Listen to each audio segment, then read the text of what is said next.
I'd like to welcome everyone to the Lewiston Planning Board meeting of January 13th. This is our first meeting of the year.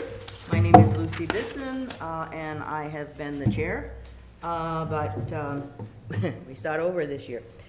Okay, so would you like to call the roll? Yes, absolutely. Do I have it? Okay, Lucy Bisson. Here. Shanna Cox. Here. Roger Dupree. Here. Michael Marcotte. Present. Alex Pine. Here. Mark Roy. Here. Amy Smith, present. Penthea Burns. Here. And Zoe Lidstrom. Here. And from staff, we have Jonathan Connor, the Director of Planning, and Shelley Norton, the Deputy Director. No Linda Tripp tonight? No? Well, okay. So the first item of business is the election of officers. And Shelley, you have a document that you would like to, for the election procedures. So I will let you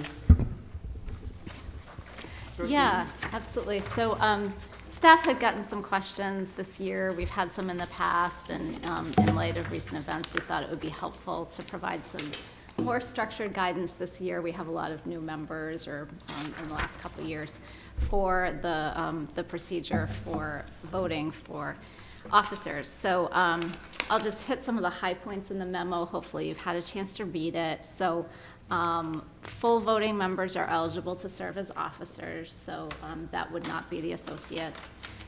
Anyone who is a voting member during the election can vote, so if for some reason one of the regular members needs to excuse themselves, then one of the associates would be appointed to vote. As far as nominations go, we should be following the positions in the order that they're listed in the Planning Board handbook, which I've listed here as chairperson, vice chairperson, and secretary, and calling them individually.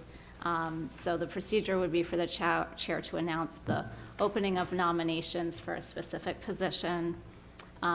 Anyone can nominate someone. You can nominate yourself if you're eligible to be nominated. The presiding officer continues to preside through the proceedings, regardless of whether they're nominated or not. You can decline a nomination.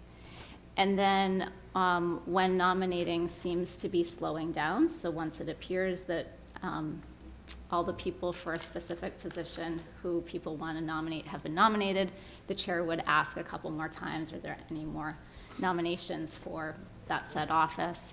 And then that would close the nominating period. Then you can have a discussion, so people who've been nominated can have a chance to speak if they want to. Anyone can say anything they want about that. And then elections would move forward. So with the election, it's a simple announcement as you're called for who of the nominees you're voting for.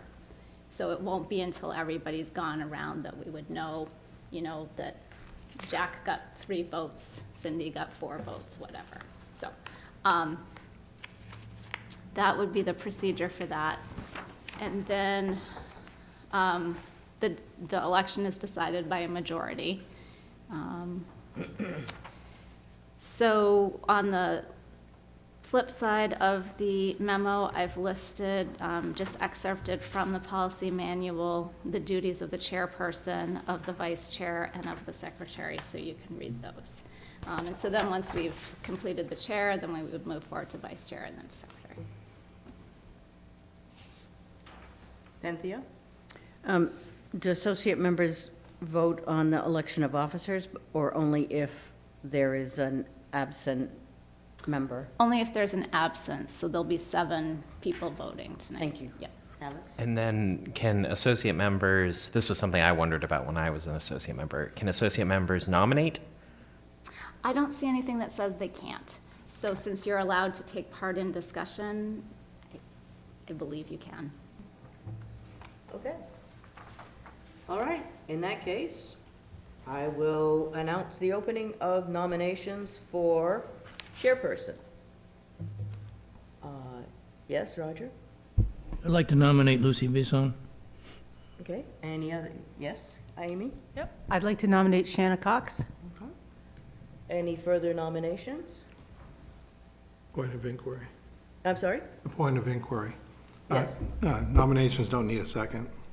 Okay, That's correct. okay. Yep. Yeah, it's not like the motions. It's Yeah, because the minutes last year had seconds. and- Yeah, Yeah. yeah. When I was looking at the rules this time, I saw that it's not required. Yeah, Yeah. I'm familiar with that in other societies, yeah. Yeah, yeah. Okay. All right, any other nominations?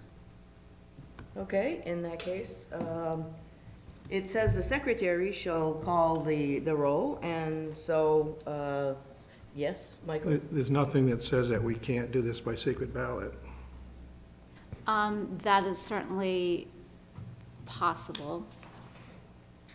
Typically, because the format I pulled, because there are different ways to do this, was because of how you typically vote. I used that type of structure. Because this is one particular voting event that there can be a different outcome based on doing the first nomination first and the second nomination versus. Okay, so having I'm a glad secret you ballot. asked the question, because I might not have been clear. When you're saying for different positions or for people? For each Position. position. Okay. I mean, I think it would make sense to find out who's the chair before you would vote for vice Yes, chair or yes. secretary. Yes. That I understand. Okay. That's one thing that last year we tried to do a slate, I think, Mm. and created Yes. awkwardness. Nope. Yeah, yeah. So this time, staff is encouraging us to do each officer individually and to complete that vote before you move to the next officer position. And then as far as the actual vote, at this point, you have 2 nominations on the table. You may have more, but let's say you end up with 2 or 3. When you're called on, you would state which individual. Which individual. You're voting for. Which is slightly different than what we did last year. It is different than what we did last year, that's right. All right, Okay. so hearing no further nominations, nominations for the office of chairperson are closed. So now I'll have the secretary call the roll, and everybody says who they want to vote for. Unless anybody that has been nominated would like to speak to their nomination, and give them an opportunity to do that. Right. Yeah, if you wish Yeah, to I'm speak, happy please, go ahead. Thanks for the nomination. I appreciate this role and the years of service that Lucy has put into it. It has been nice to watch how this role can be thoughtful in its debate and its dialogue. And I appreciate the nomination and would be happy to serve. I appreciate the nomination, and I'm happy to serve. Okay. Right. And then if the secretary would like to call the roll? The secretary would like to call the roll, please. Okay, Roger Dupree, Lucy Bisson. Mark Roy, Lucy Bisson. Mike Marcotte, Shanna Cox. Shanna Cox, Shanna Cox. Lucy Bisson, Lucy Bisson. Amy Smith, Shanna Cox, Alex Pine. Shanna Cox? Okay, so that's 4-3 for Shanna. Congratulations. Shall we move, or shall we just stay here for? Can we just change our nameplates for today? Sure, that works for Is me. that all right? Oh, but you can't be, that doesn't work. It doesn't, we don't have chair. Let's do all the elections, and then we can do a great musical Play chairs. musical chairs. Yeah, I'm what for song do we have? I'm not non-musical chairs moving tonight. We can do it next week. Before we move on, I just want to say thank you for your years of service. I don't want that to, you've been an incredible chair to serve under. Thank you. Yeah, I appreciate it. All right, so now I want nominations for vice chair. Oh, keep it vice chair. So nominations for vice chair, please. Anyone? Yes? I'd like to nominate Mark Roy. Okay, any further nominations? Hearing none, hearing no further nominations, nominations for the office of vice chair are closed. And Mr. Roy, would you like to speak? No, other than thank you for the nomination. Okay, in that case, the secretary will call the roll, please. Roger Dupree, Mike Roy. Mike Roy, Mark Roy. Mark Roy. Don't do that to me. I'll go with Mike Roy, too. I mean, I've answered to Charles before. Mike Marcotte. If he hadn't corrected, I would have said Mike. Mark Roy. Shannon Cox. Mark Roy. Lucy Bisson. Mark Roy. Amy Smith. Mark Roy. Alex Pine. Mark? So that's 5 for Mark and 2 for Mike. Yeah. I think he wins. So now we have to find Mike Roy's out there Okay. someplace. All right, so Mark, Vice Chair. Okay, nominations are open for secretary. So, please, nominations? I'd nominate Amy Smith again. Should accept. Okay, any other nominations for secretary? I'd like to nominate you, Lucy, because you are so good at keeping things accurate. If you would accept. Sure, I've been secretary before. Okay, any further nominations? Hearing no further nominations, nominations for the office of secretary are closed. Secretary will call the roll for. Oh, do you want? Did you, allow yeah, I was people gonna to say, speak? does anybody want to speak? And did you Oh, guys both anybody wanna accept? speak? Oh, I Amy, accept. do you want to speak, or? I accept. I'll accept if elected. Sure. All right, secretary will call the roll. Roger Dupree. Amy Smith. Mark Roy. Amy Smith. Mike Marcotte. Lucy Bisson. Shannon Cox. Lucy Bisson. Lucy Bisson. Amy Smith. Amy Smith. Lucy Bisson. Alex Pine. Okay, Jeez, Alex. well, where are we at the count now? 3-3. Lucy. Okay. All right, so we now have our slate of officers. And so now I will Lucy. Okay. pass the chair to, I'll just take the gavel and not the chair itself. okay, well, yes, and to. You and need go a little ahead. Oh, block, right? Yeah, that's fine. Thank you, and before we move on to agenda item 3, I would like to formally and on the record thank each person who was both accepted a nomination, who is leaving here with a new role tonight, and again, thank Lucy for years of service as chair. Can we enter that into the record? Yeah, just thank you. Agreed. I appreciate that. We'd move to agenda item 3, review and adoption of 2025 policies and procedures and protocol. We all have our handbook, and I make a motion that we accept it. I have reviewed it, and I didn't see any changes other than page spacing from 2024. that's a motion to accept by Lucy. Do I have a second? Second. Thank you, Mike, Mr. Marcotte. Any discussion about the handbook before we move on to a vote? Yes, sir. I was just curious, there's no changes from last year. Except formatting, apparently. Except Thanks for formatting. Lucy to. I didn't see any. Okay. Correct. I'm okay Yep. then. There was 1 or 2 spelling. I mean, it was minor things I found as Yeah. I read through it. Okay. Okay, thank you. Any other discussion? Can we call the roll? Lucy? Yes. Old habits die hard. It's going to be a fun day, guys. So we welcome to your first meeting. It's a fun one. Yes. Okay, Roger Dupree. What are we voting on? I'm sorry. We're accepting. There's a motion on the floor to adopt the 2025 policies, procedures, and protocols listed in the handbook. Yes. Mark Roy, Yes. Michael Marcotte. Yes. Shannon Cox. Yes. Lucy Bisson, yes. Amy Smith Yes. and Alexander Pine. Yes. Okay. Thank you. Are there any adjustments to the agenda this evening? No. And do we have any correspondence? I believe we received some as we sat. Oh, yes. I neglected to include in your packet the memo from the Finance Department about the dispositions of property. I don't think it includes a lot of new information, but I just wanted to provide that. Thank you. Public hearings, of which we have none this evening, is that accurate? Great. Correct, none. And just a point of curiosity, there has been some desire that I heard expressed earlier today about potentially taking the dispositions prior to digging into the capital improvement plan just based on time. Is there interest from others on the board to change the order of those agenda items so that order can be served? Yep. It's a big lift, the capital improvement plan. Yeah, I would say if we could go C to A, just go completely backwards, that would be ideal. I'm comfortable with that. Does anyone have any reason to be concerned with? Second that. Okay, thank you. Since that was a motion and a second, should we call a vote on changing the agenda item? Do we need to do Yeah, that? it usually takes two-thirds to change the Okay. do it. agenda. All right. Let's hope for the count.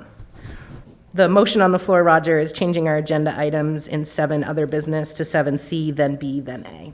I agree, yes. Mark Roy, Yes. Michael Marcotte. Yes. Shanna Cox. Yep, Lucy Bisson, yes. Amy Smith, Yes. Alexander Pine. Yes. great. Can we begin with an appointment of a member to the Forestry Board, please? Okay. Okay. So some of you will recall that, yeah, last year we talked about this and nobody wanted to be on the forestry board, so there wasn't someone from the planning board on the forestry board this past year. So it is a board that meets, I believe, once a month. I'm not 100% sure exactly what their current schedule is. But I believe we now have a member who's on the forestry board, so maybe she wants to, she knows more than I do. Zoe, is there anything you'd like to tell us about the board? About the board, well, first off, I can confirm, yes, we do meet once a month on the third Thursday, 6 PM, Senior Center at Pettingill Park in Auburn. And we're sort of perpetually in need of like a few last members. But yeah, I've been on that for a couple years now. It was the first thing that I joined, and I'd be happy to be, like, I know there's supposed to be a liaison person. So I guess I could You would accept that nomination, accept should you that be nominated? nomination, yeah. That's wonderful. Just asking a process question before we are extra grateful for Zoe's offer there, but should another member want to serve, could Zoe continue to serve in whatever capacity brought her to that board, and we could appoint a different person who is a liaison, and it would have 2 representatives, technically?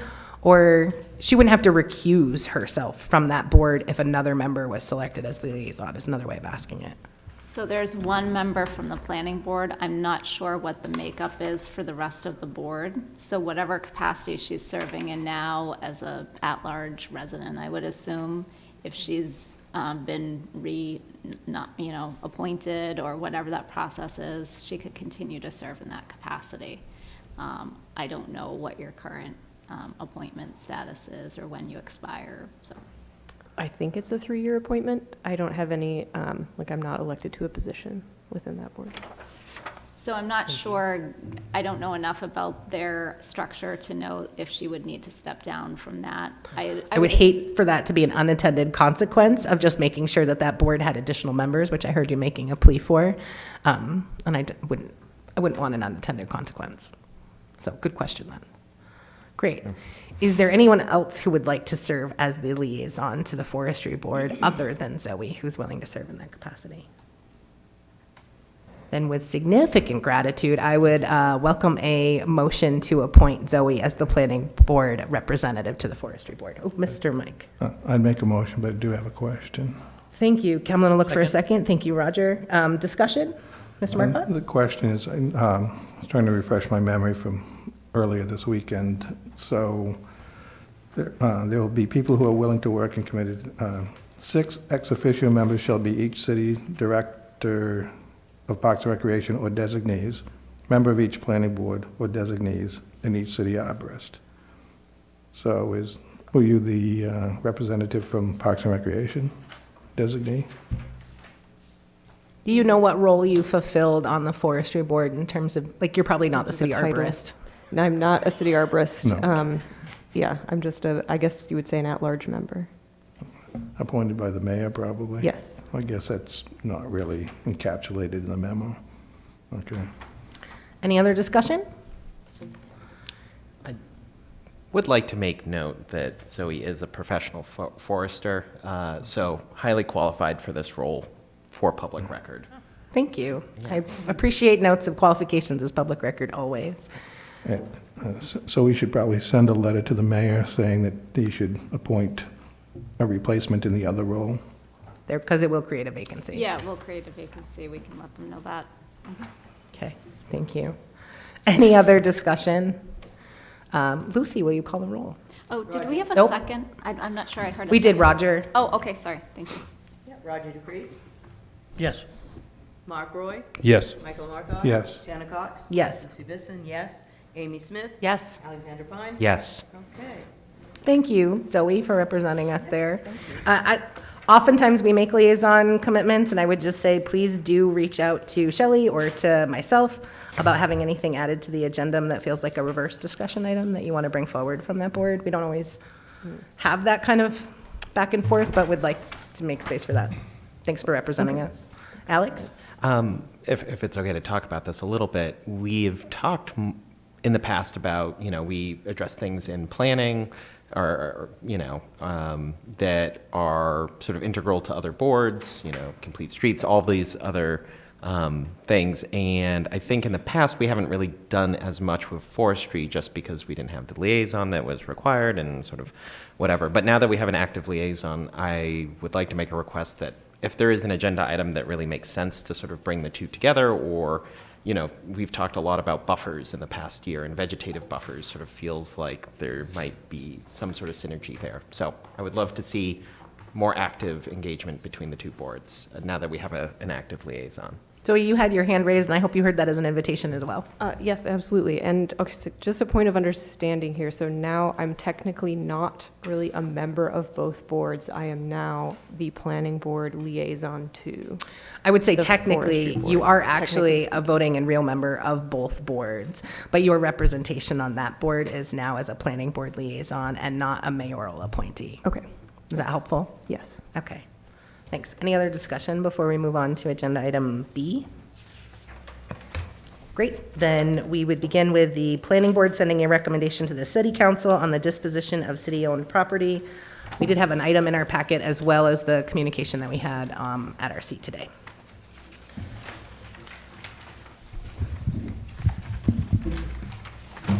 I would like to see, if at all possible, on the map of the city, where is 35 Beechwood Avenue? Because when I do Google Maps, it brings me to the campus of Holy Cross Church and all that, on that block, which I know it's not there, because the picture is forest and stuff, not a church and school, convent and stuff, so. Oh, it's a paper street. Yeah, I realize it, it's just, well, that's why I'm saying, the others all came up on Google Map, but that one did not. So I was just kind of curious to see You and I are a having the little bit same more problem, but- information.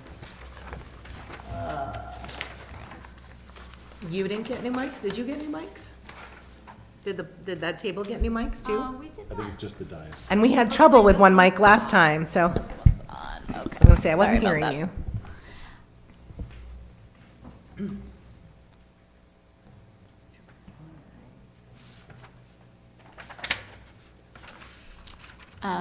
I can zoom out further if you're looking for more context.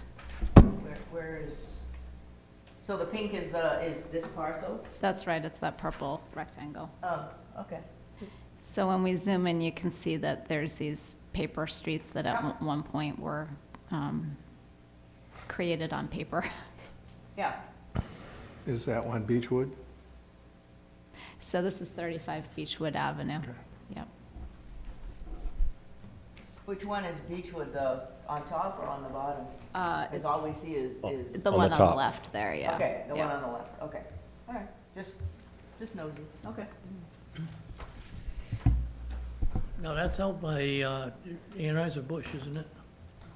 Yeah, it's, In back it's of it? where the Lisbon Drive-In used to be, Yeah. and where the church can Chili, never. did you have a presentation for this item? I can. Is there anything you wanted to share? Did you want us to move to motions and discussions? Yeah, I mean, I think if you have any questions, the main thing is that, you know, there's 10 parcels. We've identified kind of basic information on each one. If I didn't list back taxes owed, it's because we don't know what they are, or there aren't any. You know, it's kind of listed as a question mark from finance in that. So there's only a couple that we have that information for. Most of them, you can see we've had them for a number of years. And only a couple of them would I say can we be confident in saying they're developable? Most of them require research or are not developable to determine that, so. But I'm happy to answer individual questions. Thanks. Mr. Marcotte? Do you know if any of these abutters been contacted as far as interest in it? I believe that would happen after the determination is made to actually sell the properties. So it may be that in some of the cases, they may have been contacted in the past and been uninterested. I'm not sure. Yeah, some of these we've had a long time, so. Mr. Marcotte, thanks for your patience. I know that somewhere in the packet, there was reference to exactly how long we've acquired in fiscal year '01 on this particular property. I was just curious as to the rest of the green space on the overhead map. Is that already owned by the city? You mean surrounding 35 Beechwood? Yeah, anything that's not actually So showing up with a perimeter. yeah, so it looks like it's not, so that land around it is Grimmel's real estate it's Okay. showing. So everything that doesn't have like a property outline is Grimmel's. Yeah, and it looks like that square is So they as would be well, the so, abutter that it might be offered to. yeah. All the way around, really. Okay. Mr. Roy? Can you clarify what the laws are if there's no back taxes owed? Meaning, what can we sell it for? I don't think that the back taxes impacts what we can sell it for, so whether there are or aren't any, I think we have flexibility for what we sell it for. I believe in most of these cases, the intent is to, look at something similar to the assessed value. Okay.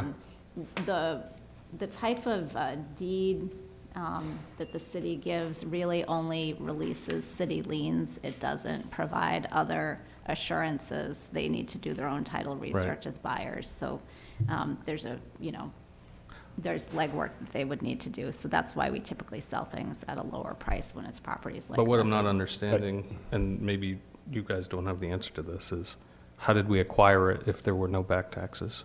It's a great question. My understanding was these were all tax acquired, but in the spreadsheet, there were question marks for some of these. Right, So I okay. think that, I'm afraid that's not information I have. Yeah, okay, We don't have 100% of it, but right. it's almost rest assured that it's because of back taxes. And in answer to your question, Yeah. are you referring to the main state law that states that we can only, we can sell the property for whatever we get for fair market value, but then we can only keep, Right. reasonable fees and, the back taxes, and then the remainder Correct. would go to the owner. Right, that's what I thought. I thought there was like either it was a state Supreme Court decision or Yeah, that was the state that says legislature. you can't sell it for $30,000 and just keep that money. You have to, Right. you can take back your taxes and then the rest goes to the original property owner. Minus reasonable fees. Right, exactly. Is that what our intent is here? I mean, it wouldn't make any sense for us to sell it if there's nothing owed, right? It would just, it Yeah. seems to me you would just give it back to the owner and say, put it back on the property tax rolls, tax them again, and then if they don't pay, then we acquire it, sell it at that point. But without having any back taxes already owed that we can discern, what are we selling it for? And what do we get? We're just selling it for the owner so that they can just, not own it anymore? I don't know. I'm just not understanding that, and it doesn't sound like that information is particularly clear. I'm fine with making a recommendation to the board, to the council to sell these properties, but they really should contact or consult, legal counsel to say, well, what are we going to sell these for? I know that, I believe, did I say it was last year? It was early in 2024.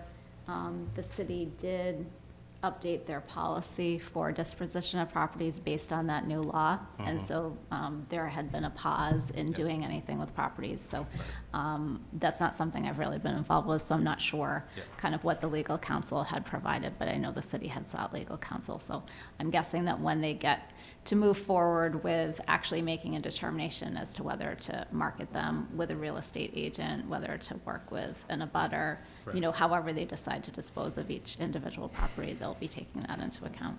Okay, thank you. Other questions, Mr. Pine? So it sounds like the primary question here is how, if some of these properties were not acquired through taxes, even though, I don't know how else we would do that, or, through overdue taxes, what is going to happen when we sell it? Is that sort of another way of saying what you were saying, Mark? I just want to make sure I'm understanding this. Yeah, to me, to me, when you say tax acquired property, that means the city foreclosed on it due to non-payment of taxes, right? The lien automatically foreclosed through the normal process, the municipal lien process. And now you can go ahead and sell it, and you can sell it for what was owed to you plus reasonable fees. And then any excess you give back to the original owner. The new owner now has a title to the property that we know of, right? We're not doing a lien search for them. But other than that, that's their property, and then we start taxing them for the new property. So to me, it just doesn't make sense off the bat to say, well, there are some that don't have any taxes owed. There should be something owed at some point. It felt like I heard the question, or at least the intent behind the question, being about why is this on the list? How did this come to be on the list, Right. if not through Yeah, tax right. liens? And less about what are we doing with the money. The two are related. Yeah, I'm unconcerned about the money. Yeah. Just And I feel like I heard the answer say, that's a really good question, and we had incomplete information when we brought it to you. Is that accurate? Yeah, somewhat. So I apologize for not having great detail with this, but the information I was provided, the whole list of them at the top said tax acquired properties, so I assumed that they were. There were also notes for a number of these that the lien was incorrectly done and that they're working on correcting it with the county. So I don't know if that impacts our ability to know what the taxes were. There were question marks in the dollar amounts for a number of these versus actual dollar amounts. But we are confident that they were all tax acquired. There were some due process issues with a lot of these, but from my understanding, they are all tax liens. Yeah, I think that addresses the Yeah, I mean, intent behind it. basically, Yeah. I think it's, the city staff will figure out Yeah. what the amounts are. Mr. Marcotte? I guess the new law I wasn't familiar with, that's relatively new. I want to say Yeah, I think two it's 20, legislatures ago. 23. Okay. Because I've been seeing these lists for 15 years. Some of these addresses are familiar. The other one in the same general area, something that I looked at, trying to find a little place to store some stuff on because it was such a small postage stamp. But, and in the past, as Lucy probably can attest to, maybe others, that I've advocated for acquiring the best possible price that you can get. Well, I guess that you can't do that anymore. When we were thinking about some of the ones in recent years in downtown Lewiston.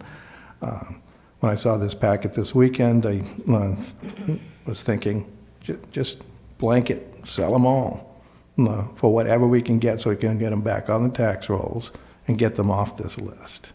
That's kind of an about-face on my past views on this, because this first one has been acquired for 23 years ago. We're losing tax revenue on something that's only assessed value is $3,900. So it's time to get rid of them all. I would draw our attention to Mr. Ward's finance document, which affirms that you are accurate. There are a number of these that we have seen before, and that part of the reason this list is in front of us is because the 3-year recommendation the planning board might have made previously has expired before they either sold, so it might be just they aren't selling, or they weren't marketed. So we probably saw this when I first Yeah, you're was not appointed crazy. 3 years ago. You have indeed seen these before. Well, I've seen these as far back as '09. Yeah. Particularly this one, probably. Well, and I mean, I suppose if I was Mr. Grimmel, I wouldn't want to acquire it and pay taxes on it when it's not developable and no one's gonna, we'll probably see it in another 3 years. Well, if he owns the rest of the triangle, it may make the whole thing developable as one big project. But obviously, there's probably only 2 of these parcels that's on the list. And we see many more on the map.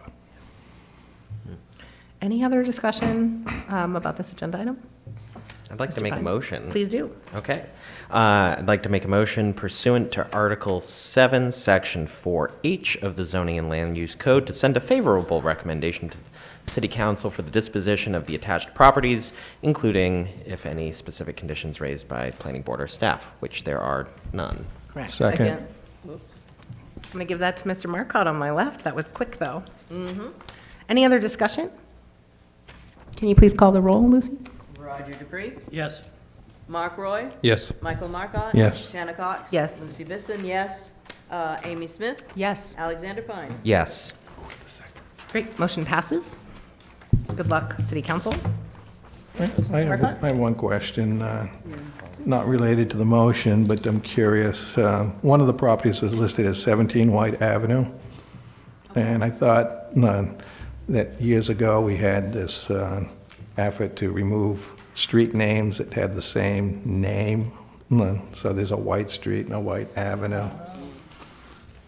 Can we get rid of White Street and keep White Avenue? I doubt it. Because I'm not sure, but White Avenue looks like a paper street, I don't know. But maybe they missed that one. Thanks.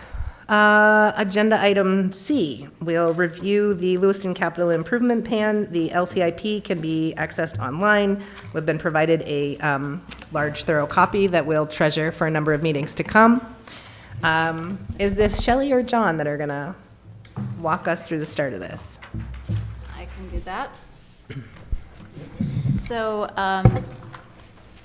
those of you who've been on the planning board in years past will know that this is an annual event for the planning board. As part of the planning board's duties, you are required to give a recommendation to the city council before they take action on the acceptance of the capital improvement plan. I believe the intent is for you to look at projects related to how they impact planning,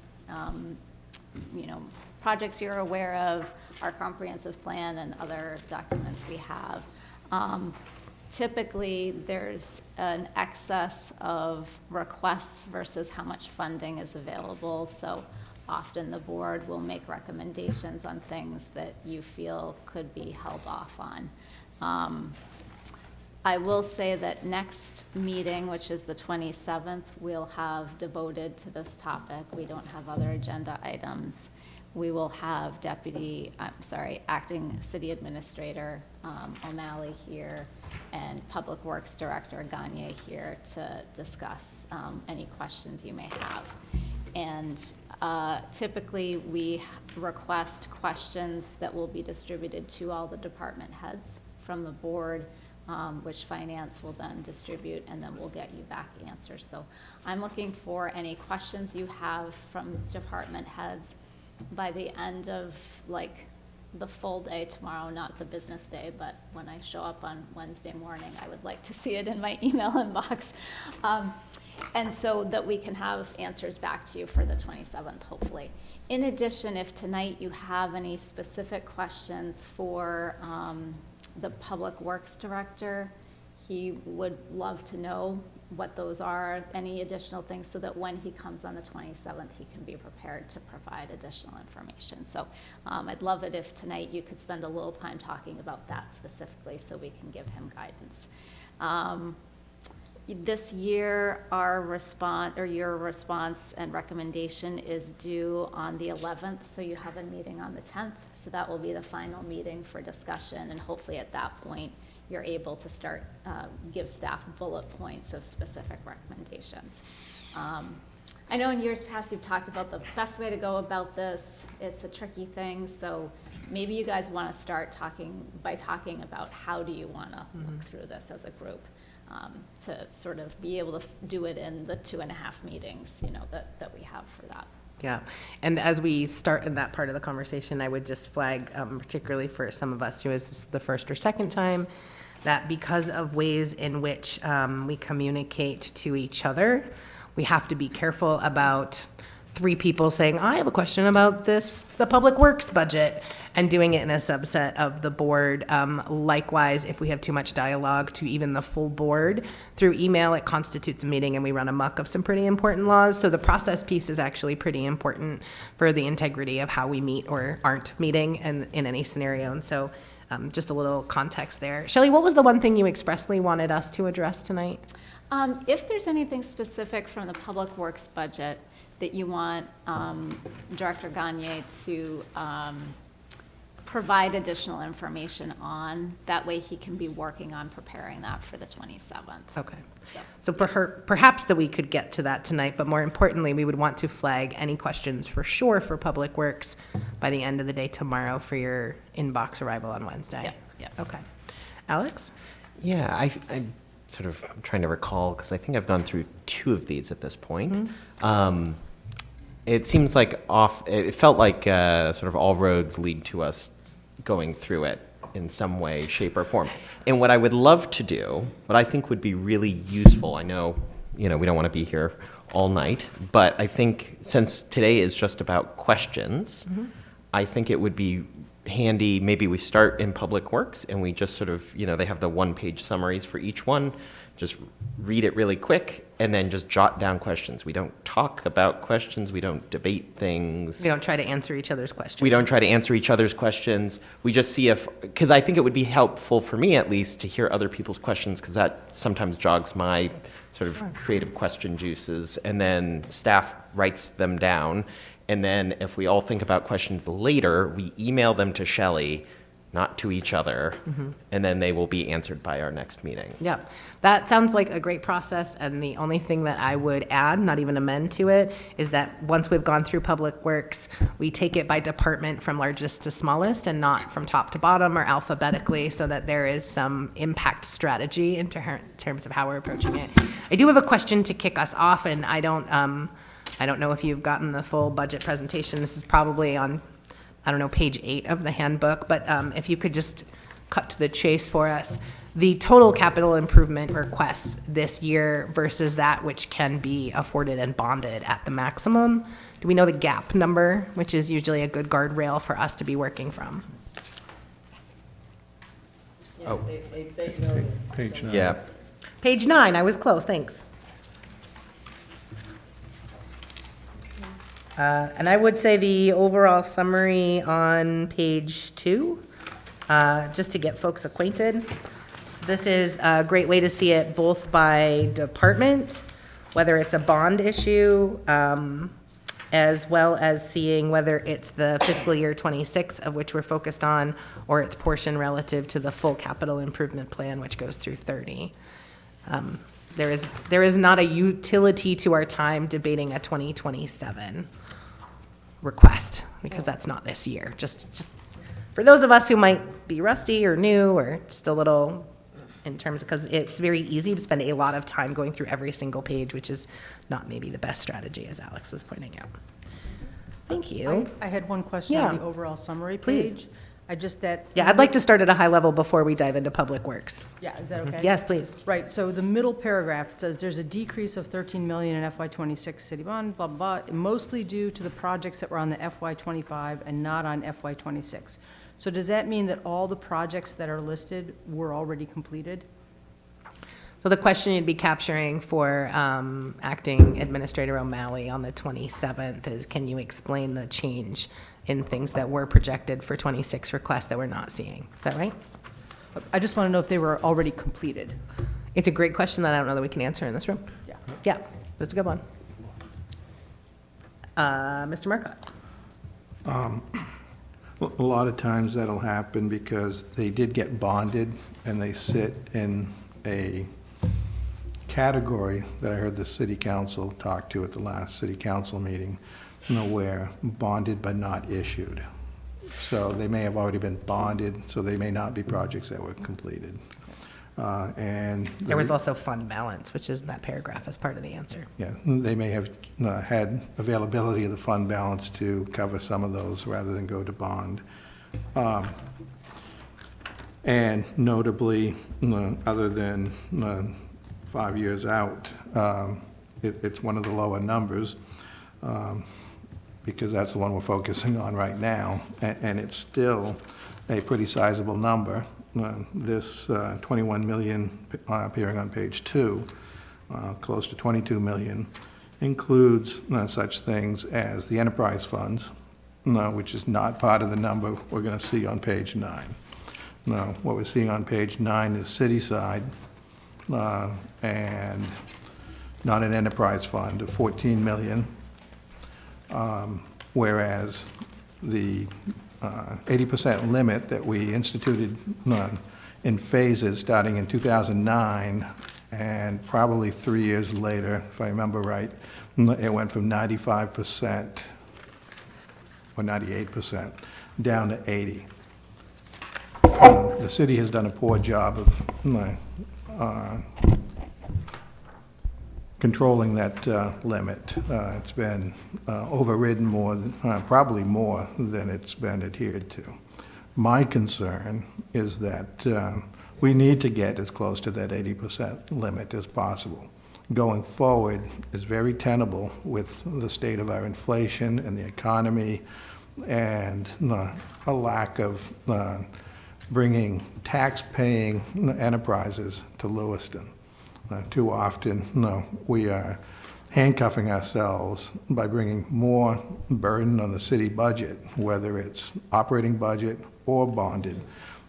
And at some point, when that number of per capita debt rises to a point, we're going to be in trouble. So I'd like to see a goal of getting down to the $6.4 million number. Probably not easy. Probably haven't done that in the past either. Can you ask the question about how close we've come to the 80% number in the last 4 fiscal cycles?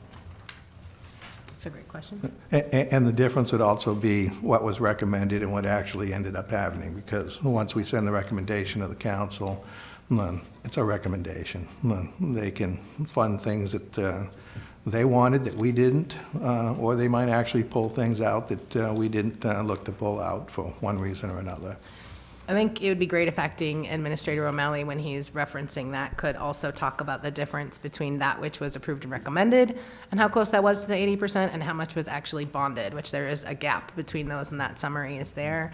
I'd like to add to that because I think it's in the same vein. One of the things that we've previously talked about with prior administrators in cycles before is that each year our percent of what we can approve shrinks by definition of how we defined it a number of years ago, so that each year we are essentially approving no more than a certain amount that is a percentage of the previous year. And my concern is the opposite, that at some point, if we continue that cycle, and this was noted, that at some point we would need to readdress that policy and strategy, that 80% of 80% of 80% of 80% year over year might get to a point where we literally can't bond anything, leaving ourselves no opportunity for strategic investments. And so that had been reconsidered and noted to be reconsidered, both by Ms. Hunter last year and the year prior and by her predecessor. And so it'd be great if he could just speak to what the cities, and it might be we're in a holding pattern until the new administrator is in place, but it'd be nice to know kind of what their thoughts are on that position, because I think it is the tail end of the question Mr. Marcotte's asking. Speaking to that point, when it was first initiated in 2009, and I believe it was 98% now, because somebody I knew took a look at it and expressed that it would take 100 years to pay off the debt at that 2% rate. And a couple of years later, I'm not sure what the impetus was, but staff came to the Finance Committee and asked for the 80%, which was interesting because I asked for 90% the first time, and now they're asking for more, which I'm not sure on how long it would take to pay off the debt. That'd be an awesome goal. But there is a mechanism for the council to override that, which they have more than what I've liked to have seen. Maybe it's not a majority of the years, but it was plenty of the years that they simply overrode, and it merely takes 5 votes of the city council to do that. So if there is a boom time to do some spending, or if there's low interest rates, which we've seen at intervals in the last 15 years, that would be the time to bond. You catch a break, go to it, and then be prepared not to do it the next year. That would be also a mechanism to think about. So you've got those questions. Any other big picture questions before we dig into Public Works? I'm just curious as to why it's just the Public Works and the administrator. Why not the fire department head, the school department superintendent, et cetera? So the intent has been, in recent years, to have you ask those questions and have us disseminate them to department heads and get them back, instead of having a number of people come and you might not have questions for the airport representative, or maybe there's only one question for the school superintendent, and have them sit here for 3 hours isn't a good use of people's time. So depending on the questions we ask and their ability or desire to convey those answers in writing alone or in person, there might be additional department heads here that night. At this Potentially. point in time, we're expecting the Public Works Director and the City Administrator. And any questions you have for other departments, we want to see, in the next day and a half, so that we can get responses from them. Thanks. All right, so we're going to dig in to Public Works. So Public Works buildings, which just in order of operations, I suppose, is where we'll start. It represents a total request of $2.745 million, of which 2.1 is from the city. This starts on, and this is why I just ripped my book up, but Public Works buildings begins on page 43 of your guidebook. Are there any questions that folks would like to frame? Again, we're just aiming for questions. We will have an opportunity to ask more questions, and we are not trying to answer each other's nor seek an answer. Yep. So on page 43, just to confirm, this is a new public works facility off, near the river. This is 28 anyway, so we don't need to discuss it now.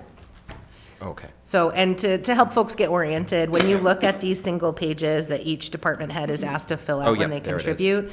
Yep, so at the top it says, yes, it's part of this year, but it'll show you the title, the operational funding division. These are all kind of referenced in these very colorful page 10 and beyond.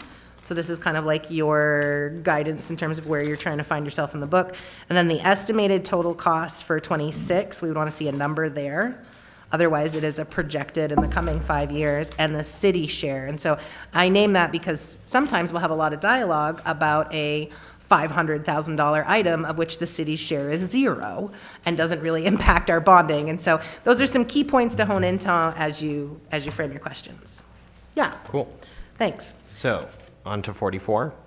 It looks like, yes, the Lincoln Street parking garage deck repairs would probably be the first thing that might generate some conversation, with a full amount of city resources and total cost equaling the same at $682. And I really wanted to rip out the colored pages, but I thought maybe I would have someone get really concerned. That, Is, yeah. so question, is the development of cracks because of an overall structure issue, or is this just aging? Love to see some more detail on that.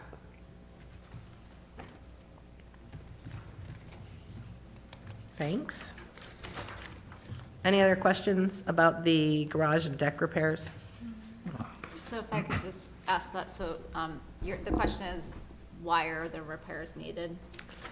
The question is, why have the cracks developed, and is that indicative of a larger structural issue? Okay, thank you. In other words, are we asking for money to put into a structure that has Other issues. big issues that, It did look like on page 43, they were referencing a needs assessment. It'd be helpful if they reference that towards this project. And we're going to go back and review this later on, so it'll be very, very helpful if everybody speaks very clearly into their microphone, because that will help us a lot later on. With the notes. understood? Thanks. Well, where was the needs assessment? So the request on page 43, which we're not considering, references a PW master plan and needs assessment completed in phase 1. And so if that same needs assessment was by way of answering some of our questions, it'd be helpful if that was referenced on page 44 or in Public Works response to the question. I mean, what's the difference? You're talking about the justification for project implementation? Yeah. It seems to be full-bodied on page 43 and not on 44. It's just one little line. I mean, if I had to guess, it sounds like the needs assessment is specific to the new Public Works facility. So trying to identify what's required, what they need for a new Yeah. facility. So maybe a needs assessment has not been done on the garages? Yeah. Did you still have a question, Alex? Oh, I was going to see if we were on page 45. Yeah, we've moved to page 5. I have turned the page. Okay. It is a $1.257 million request for vehicle equipment wash facility. Questions? We've already pushed that one down the road several times, so. So no question from Lucy. Alex, did you No, have a the only question? question I have is, why do it if we're gonna be moving the facility to River Road? You're gonna spend $1 million for a year and a half. That's ridiculous. I'm going to model the behavior that I want to see, and I'm not going to answer that question because I believe that was answered last year. Talk to you after. So there's a question around the use and the investment as it relates to kind of post-new facility. Alex, did you have a question? What's the expected lifetime for this equipment and expected maintenance costs? Other questions about the vehicle equipment wash facility? Mr. Marcotte? Not so much a question. I would have thought that the location was not specified at this time, and it has been something that they've been looking at for more than a decade, something that we probably should have done a long time ago because of how quickly some of the public works vehicles deteriorate, and there's a lot of them that keep coming up in the LCIP for replacement. Same thing with the fire department. This could be used for our $1 million units that there's usually one every LCIP to be replaced on a rotational basis. I think this is a valuable item. Too bad we didn't do it the first time it appeared because it's only getting more costly to do. So jumping to the advocate for or against stage, I would say. which we're not doing tonight, but I think it's Okay. noted. Yeah. Other questions about the washing facility? Amy? Just one question, so the fire engines would also be washed? Anything that the city owns would be eligible? Would to all use that equipment be facility? eligible? Yeah, and Plus, according they wanna rent it to, out. and according other to this, facilities. they've got a fob system, so, you know, if Gendron and Gendron wants to wash his trucks and purchases the fob, or, you know, they would pay us to use our facility. So it Could could create revenue. possibly be a moneymaker. Or offset at least. Mr. Pine? If it is a potential revenue maker, are there, just, you know, not looking for serious research on this, but like offhand, how many other facilities offer this type of service in the area? And have we had any thoughts about if it's going to be a revenue maker, what that might look like? Or what other potential customers might we have in the area? Exactly. Potential customers, potential competition, ballpark, what we could make off of it. A business plan? Moving on. Any other questions about the washing facility? Okay, so we're skipping page 46, 47, and moving to 48. page 48. May I? Is this under Public Works? Yes. The Armory, refinishing the gym floor. This is an $85,000 cost with the city carrying the full cost. Any questions about this item? I just heard you say finishing. Does that mean that there's already been, It said refinish. oh, refinish, that's what's the word. Yeah, okay. coating, stripping down, wood, and full replacement.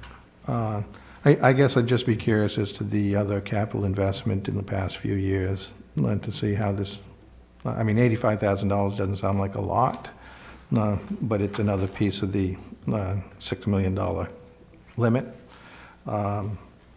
And depending on what else has been done at the Armory, sometimes you might do a project this year and then allocate another project next year, and the two projects together could have been done at the same time to save money.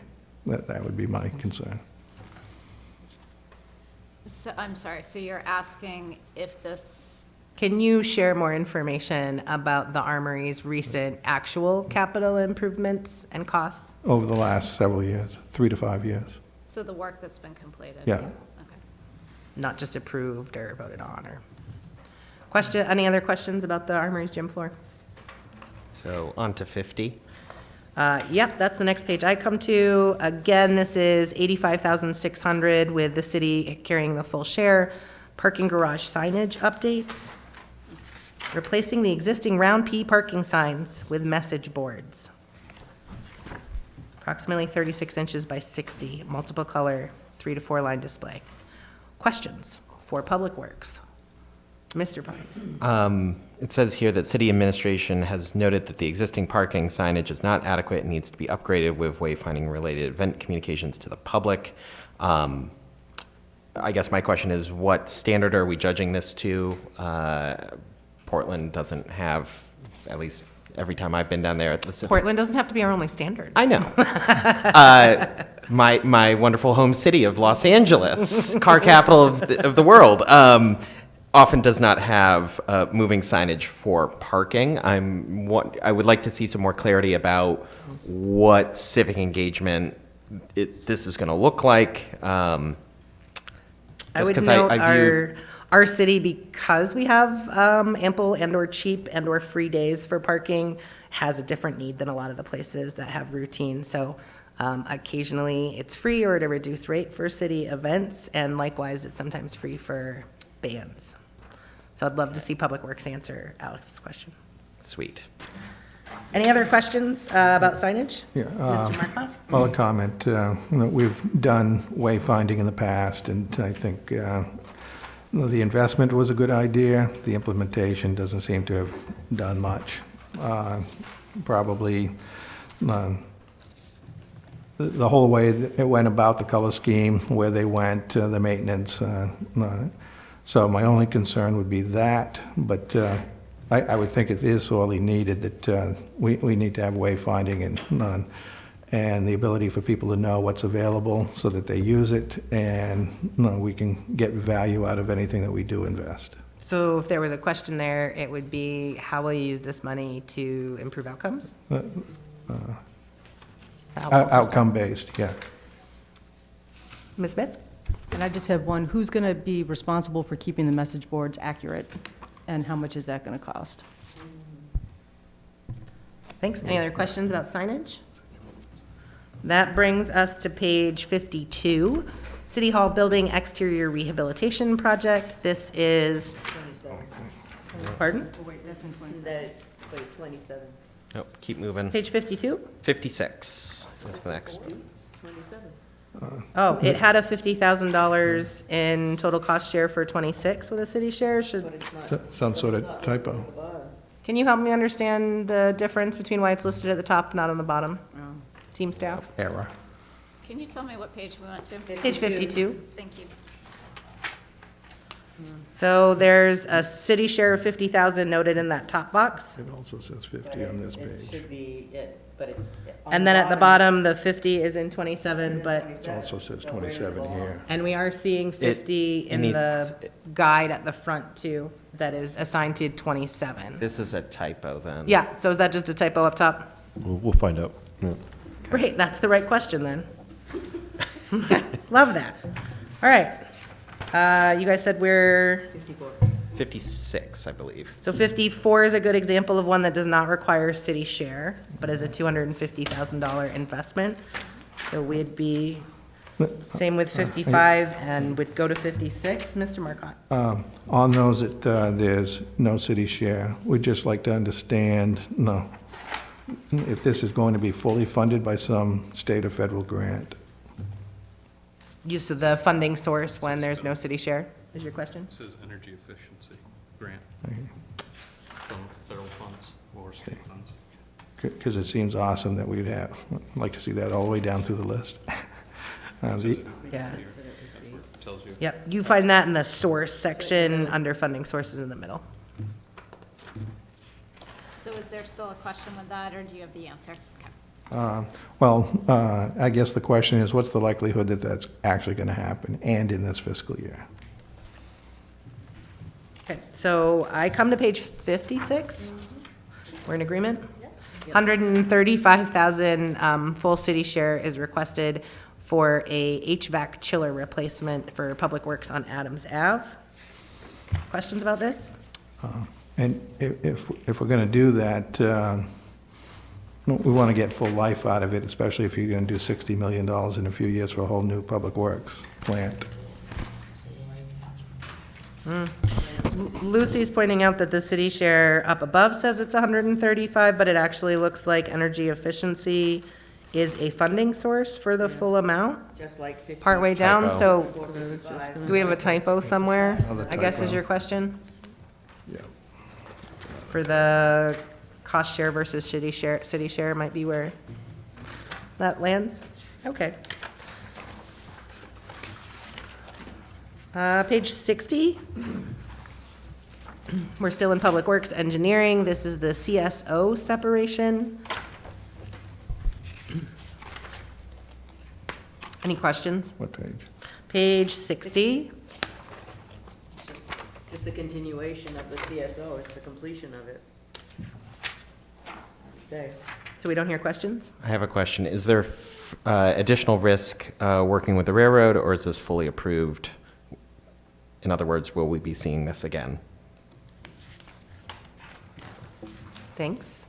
Any other questions about CSO? Okay, that brings us to the next page, 61, Central Ave Rehab, Russell to Campus. This is a Public Works Highway project. This is 1.4 million in total cost, about half of which is coming from city sources. You'll see the other agency is MDOT, MPI, funding the remaining half. Are there questions about this project for Public Works? Seeing none, nope. Do Mr. they, Pine. can they provide any renders or sort of general overall, programmatic plans for what this might look like? I know that section is sorely needed. I ride on it frequently with my bicycle. I can tell you. So what amount of planning or design work has been done already? Is Yeah. the question that you'd ask. Yeah. Well, Do you need to physically see it to be able to make a recommendation on it? Is that what he should I be would planning to bring I on would the love to see 27th? what we're paying for that very degraded stretch of road. So we'd like Public Works to provide some additional information and visuals or If documentation. available.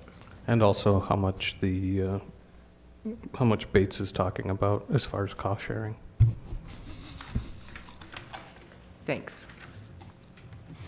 There's no other questions. We'll go to page 64, which is sidewalk maintenance and rehabilitation.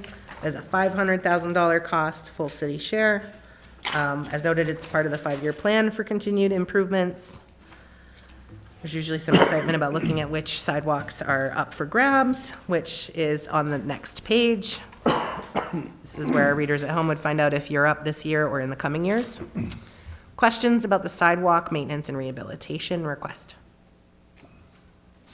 Will, where it says improve ADA accessibility, is this making sidewalks that go through this work ADA accessible, or merely just trying to make improvements where we can and maybe not, trying to formulate the question here. Is this going to lead to more continuous ADA accessible sidewalk networks rather than just isolated sections of ADA compliant sidewalks? So could Public Works speak to ADA accessibility integration throughout this project and how it creates accessibility in continuous paths? Great. Any other questions? Page 66, the street maintenance program calls for $1 million full city share this year. Similar to the sidewalk maintenance, you will see some of the places, the approach, what the treatment is, and the cost to the requested 2026 items on page 67. Any questions for the street maintenance program specifically? Seeing none. We will move through to page 71. It's the Jordan Road Bridge and Bypass. This is a $370,000 project with full city share. There's a pretty lengthy project description, noting that there is some remaining 2023 funds. Questions? Jordan Road Bridge. Okay. A little more to read here, so it's just going to take me a second.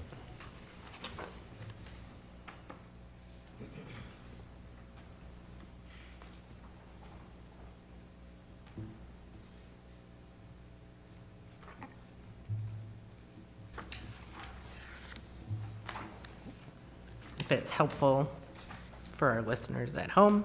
Some conversations with the Pathway Vineyard Church has opened up another approach to replacing this bridge. So this covers some of the design and permit work, which will allow us to reach the end goal of accessibility at lower cost.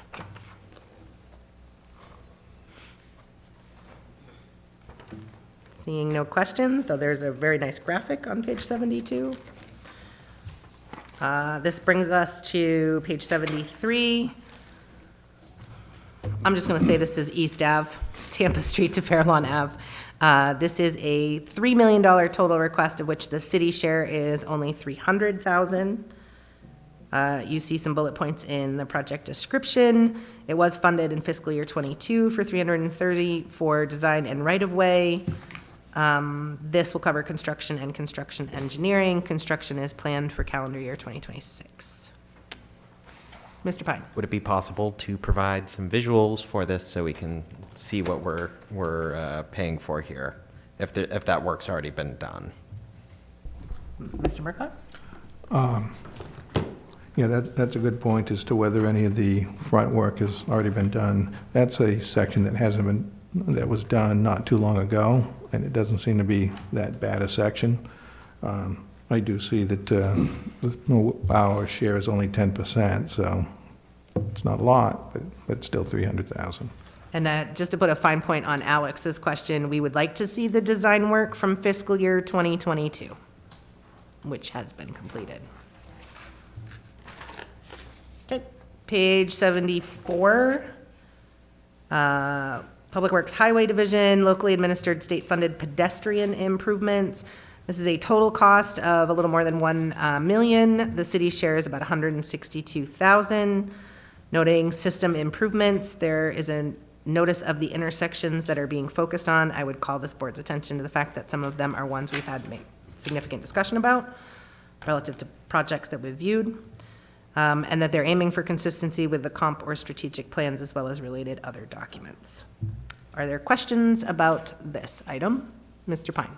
If they could provide any visuals, and then if Public Works could provide the comments that were given to them by the Complete Streets Committee, which I'm assuming has already been consulted on this project.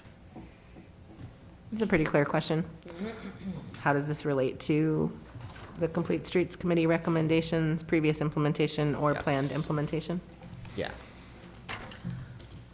Thanks. On page 75, we're in municipal garage. This is still Public Works though, yes? The rest had said Public Works previously, okay. Public Works Municipal Garage, this is a 1.584 cost, million, of which the city carries the bulk entirety of. This is replacement of Public Works vehicles and equipment. Changes to the fleet. Justification is listed here. Questions? Mr. Pine? In previous budgets that we've looked at, there was mention of looking at electrified pickup trucks. Curious if there's any reason why we didn't consider that in this round for the 2 half-ton pickup trucks. So why hasn't electrification been considered for the 2 half-ton pickup trucks? Thanks. I did see that the city is getting some charging stations. Also- On page 76, you'll see a description of the equipment they're proposing. What happens with the money from disposal of the assets? Does that go to offset these purchases, or does it just go to the general fund? Great question. I'm sorry, can you just repeat that, Mark? For the proceeds from the disposal of these assets, whichever ones are being disposed of, not just repaired, does that money go to offset the costs, or does it go just to the general fund for general expenditure? Mr. Marcotte? And as a lot of these items are used seasonally, that means that they sit, unlike out in the private sector. What would be the cost-benefit ratio to actually leasing when we needed a vehicle rather than having ownership of something that's sitting around in a yard when it's not being used? Other questions about this item? Yeah, has there been any work done on the trash packer truck to compare that to having a contractor pick up trash rather than having the city pick up trash at the parks?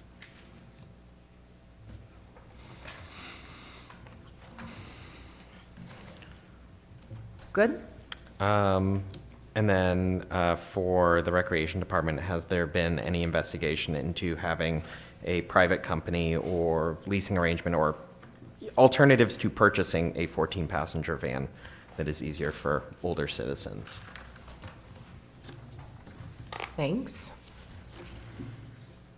All right, we would turn to page 82, which is relative to the Franklin Pasture Athletic Complex security fence. This is a $940,000 total cost. City share is at $470,000. Again, we're on page 82. Any questions about this item? Security fencing for Franklin Pasture, including the Druin complex. This is raising the feet from 6 to 10 feet high. I would anticipate that this is in response to some concerns about public share use and protection of city parks. Mr. Pine, did you have a question? Yeah, will 10 feet be enough to deter people from entering in? I guess I'm not as familiar with the types of vandalism that have occurred, but if there could be any more detail shared about the reasoning behind this, that would be helpful for me. Great. Other questions about the fencing?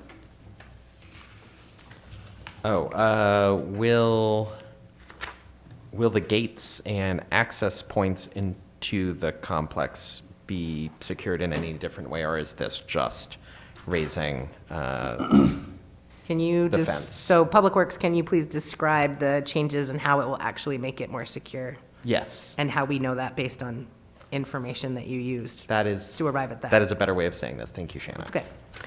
I love a good open-ended question that allows them to answer it for us. Other questions about the fencing? If not, we would move to page 84, curbside waste and recycling collection signs. This is a $62,000 budget item, of which we would have the full cost. You can see that this is 500 signs and posts at $125 each. This is related to our current collection contract transitioning to an automated collection system beginning July 1st of 2025. Questions about this item? Ms. Pine, sorry. Congratulations on your wedding. Ms. Smith. Okay, so these are for signs saying that you can't park here on trash days, but where are the actual carts? It says solid waste recycling cart signs and posts, but it's only carts? This relates back to my other question of were the carts already purchased? Yeah, they're in the 2025 budget. I think we did that last year. They've been, So that was one of the things on the page that I was confused by, is whether it had already happened. yeah. Yeah. So can we get an update on last year's carts and how it relates to this year's signage? Yeah. And next year's implementation? String it along for And the us. rollout of the program. Yeah. You get to wait till summer of '26 for that. Still want to know. Other questions about the curbside waste, past, present, future? Mr. Pine? What are the characteristics that you're looking for where these signs will be placed? Is it going to be based on a neighborhood basis, or is this like someone walking around How are saying, you choosing where the 500 signs are going? there you go? Great. You would turn the page to 85, and we have ourselves a solid, no, were we just on 84? Oh, okay, sorry. It's okay, so when we turn the page, we're on 85, and there's a solid waste facility push wall repair. This is a $170,000 item, of which we're taking the full cost. The breakdown is both design and construction, so I would anticipate they could not give us a design for this, as they have not done it yet. Questions for this item? Tipping floor is in need of repair. Great. No questions, we'll move to traffic signal upgrades, page 86. These are streetlights and traffic upgrades, $250,000 total cost, with us carrying the full city share. There are notes in here that this is the Ash and Bates intersection, and that it is in alignment with the traffic signal master plan that's currently underway, as well as other plans like the comp plan and Riverfront Island plan. Any questions? If not, we have additional streetlight upgrades on the following page 87. This is a $500,000 item of which we're carrying the full city share. This is noted as a phase 2 of a lighting master plan that implements that phase 2 as well as replaces old plant and new switches according to best practices. Some deeper information under justification.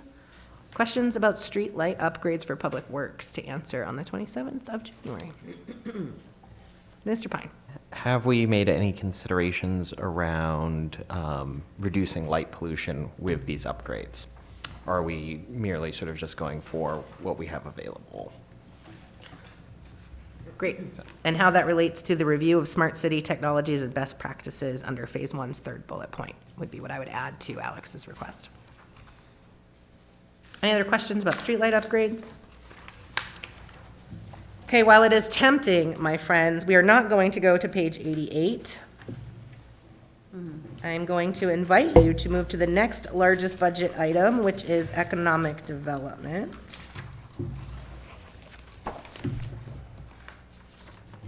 And I'm getting there. That will start on page 29. Backwards. Excuse me, do you want to stick with Public Works with the sewer division? Oh, yes. Oh, so much. Stormwater division I live and for it, yes. Thank you. Water division? Thank you. You have a page for that, Mr. Connor? Thank you. 100, did I hear that? Look, That's great. Yes. Yes, let's continue. Public Works.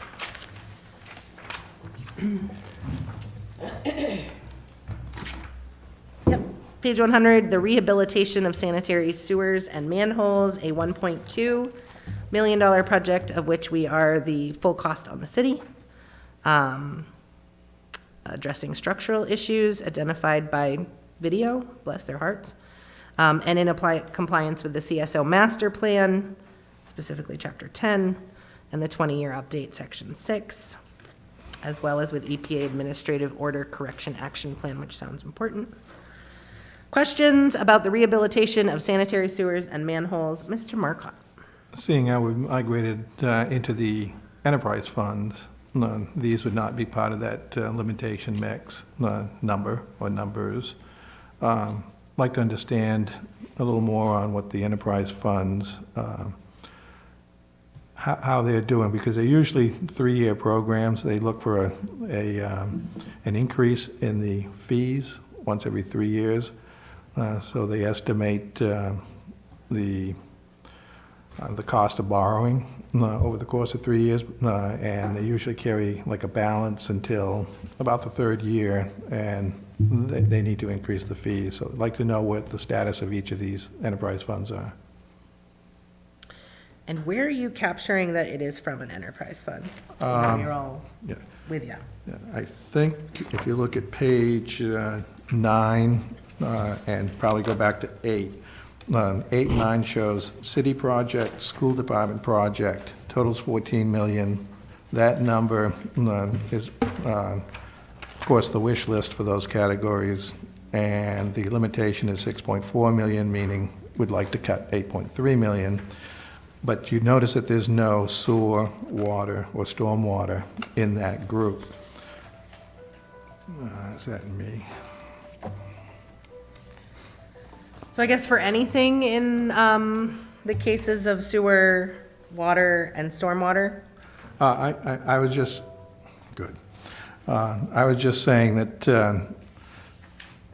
in my thinking earlier on about how we're trying to keep the city from borrowing above that 80% limit, this is not part of that same 80% limit. Now, this would be an enterprise fund, which typically goes every 3 years, and they stagger the 3 of them, or they try to, before they have to raise rates. So the rate payers are only seeing one of them every 3 years go up, whether it's water or sewer or stormwater. So I'd like to see what the condition is of each of the enterprise funds as we sit today for the 2026 fiscal year. And a note to any of the projects under sewer division, stormwater division, or water division about whether they are not covered by the enterprise and should be considered for recommendations of cuts. All right. So page 100 in this specific item, any other questions about the rehabilitation of sanitary sewers and manholes, a $1.2 million project? Seeing none, I'm going to move to page 101, an equipment replacement program for $170,000, of which we're carrying the full cost. It's a sewer pump station that needs to be replaced. Any questions that would like to note for Public Works about the replacement of the sewer pump? Mr. Pine. Yeah, so these are both vehicle purchases, actually, and I'm... Sorry, Mr. Pine. No. It's okay. Lucy, did you need to make sure everyone hears that? Yeah, you were saying that it's a sewer, Unit 205, There- a there's sewer the pump truck. station service truck with crane. Yeah. Yep. So, it's not all- since these are This pump vehicles, station. what's the projected life expectancy for them?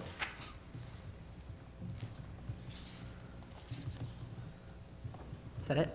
That's it. Any other questions? Okay.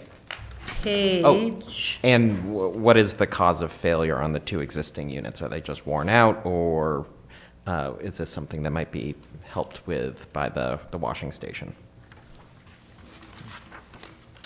page 103, collection system inspection. This is a $725,000 project for which we carry the full share. Questions about this item?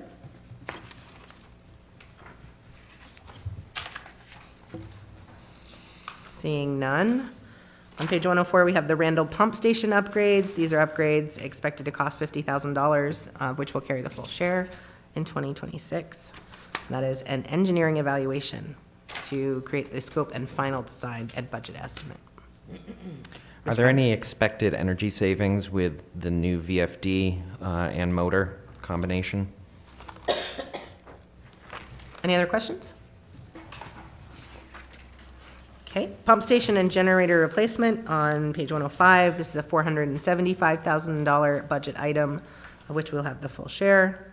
This is for Foss Road 2 pump station. Questions? Seeing none. On page 107, we have an infiltration and inflow study. This is a $50,000 item for a study. Questions? Some fun statistics there about the sizes and lengths of pipes that we serve.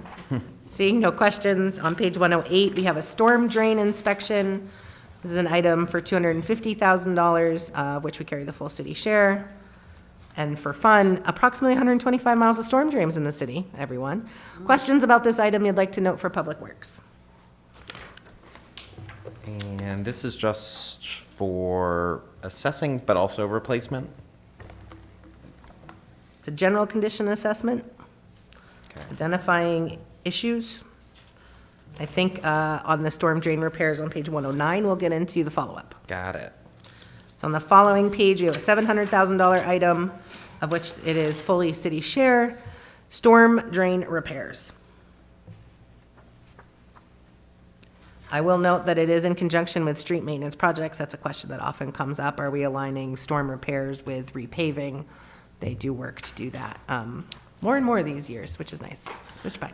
Are there any efforts within this project to increase ground infiltration rather than just traditional stormwater runoff disposal plans? So, any alternative to traditional storm drains being considered as part of this?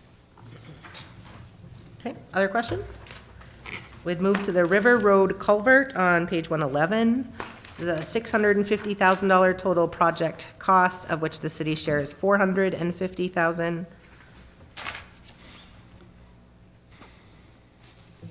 MDOT was the funding source for the other bit. Questions about this item for Public Works?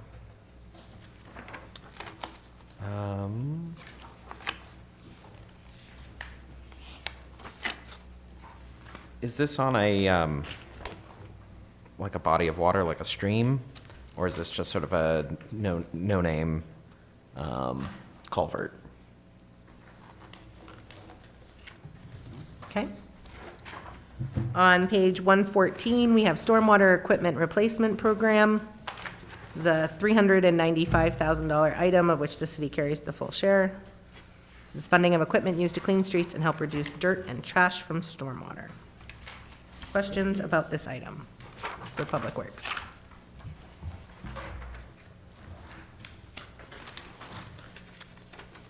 Seeing none? No? Mr. Pine? Has city staff looked at any grant programs for low or no emission vehicles for this equipment purchase to help offset the city share of cost? And should they want to have some identified, we might know someone they could speak to. Maybe. Love that. On page 116, we have Lewiston's SCADA program. It's a $50,000 total cost, and it is a full city share. Multi-year project to connect dark fiber and interconnections to water treatment pump stations, storage tanks, and SCADA controls to improve cybersecurity and operability. Any questions that anyone would like to pose for Public Works on this item? Sales in comparison to page 117, our distribution water main replacement rehabilitation. This is a $2.4 million project of which we are carrying the full cost. This is replacing old cast iron pipe on 9 streets highlighted on the following page for additional detail. Questions for Public Works about this item?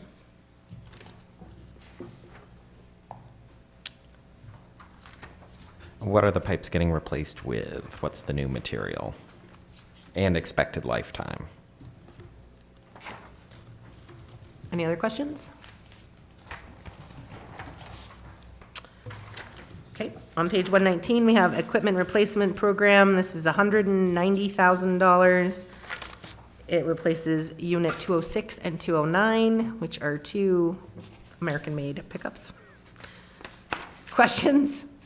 Shall we apply proactively curiosity around diversifying the fleet to electric or hybrid, and what grant programs might have been pursued for any equipment purchases? I think that would be great.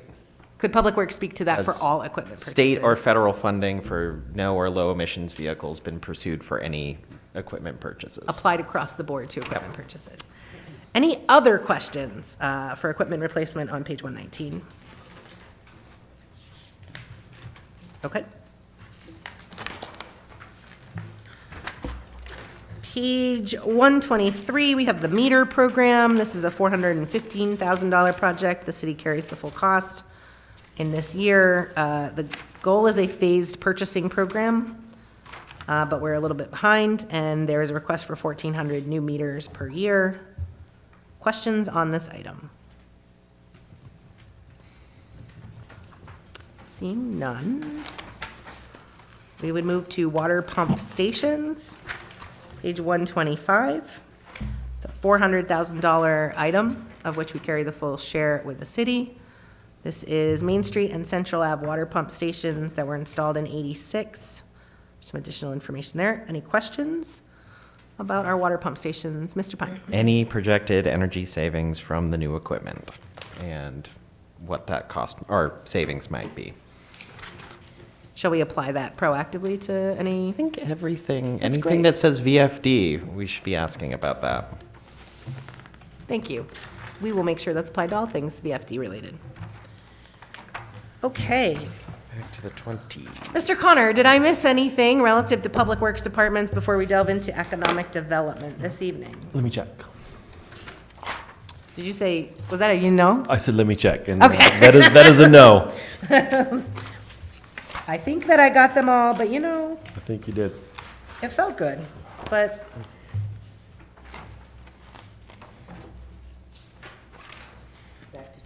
Yeah, back to 29. Do we all feel good about it? May we move backwards if we can, by way of progress? So on page 29, we'll begin our questions for economic development.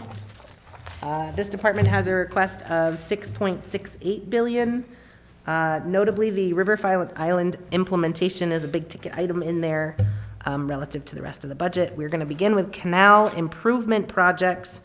This is a $500,000 project cost, of which we carry the full share. Additional information is provided, but it's canal cleanup and improvement. You'll see upper A penstocks and Mill 5 intake caps and structural repairs, in case you're curious about where it's going in 2026. Questions about this item? Mr. Marcotte? First of all, did you say 6.68 billion? No, I hope not. 6.68 million? Million, okay. I thought I am heard getting a that. little parched, though, so it might have happened, but please no, refer to the numbers in front of you. Well, you never know where the trailing zeros are. Questions for canal improvements? Yeah. So looking at the language under project description, it sounds like Band-Aid. So I'm wondering, difference between just stopgap maintenance and maybe a full-blown replacement of whatever needs to be done to get it right the first time.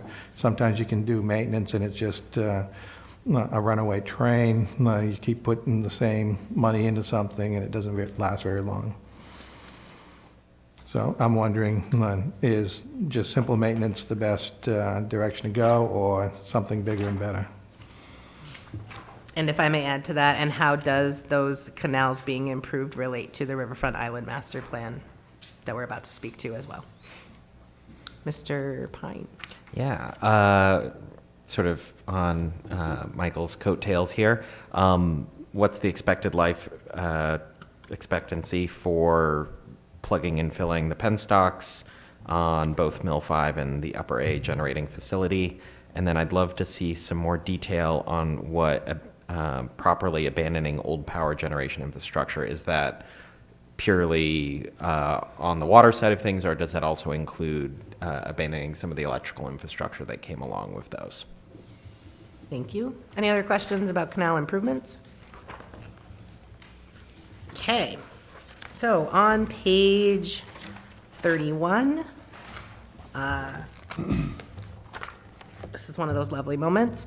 It is a $5.23 million project, of which the city shares $150,000. And this is the Riverfront Island implementation. Are there questions about this for economic development on the 27th?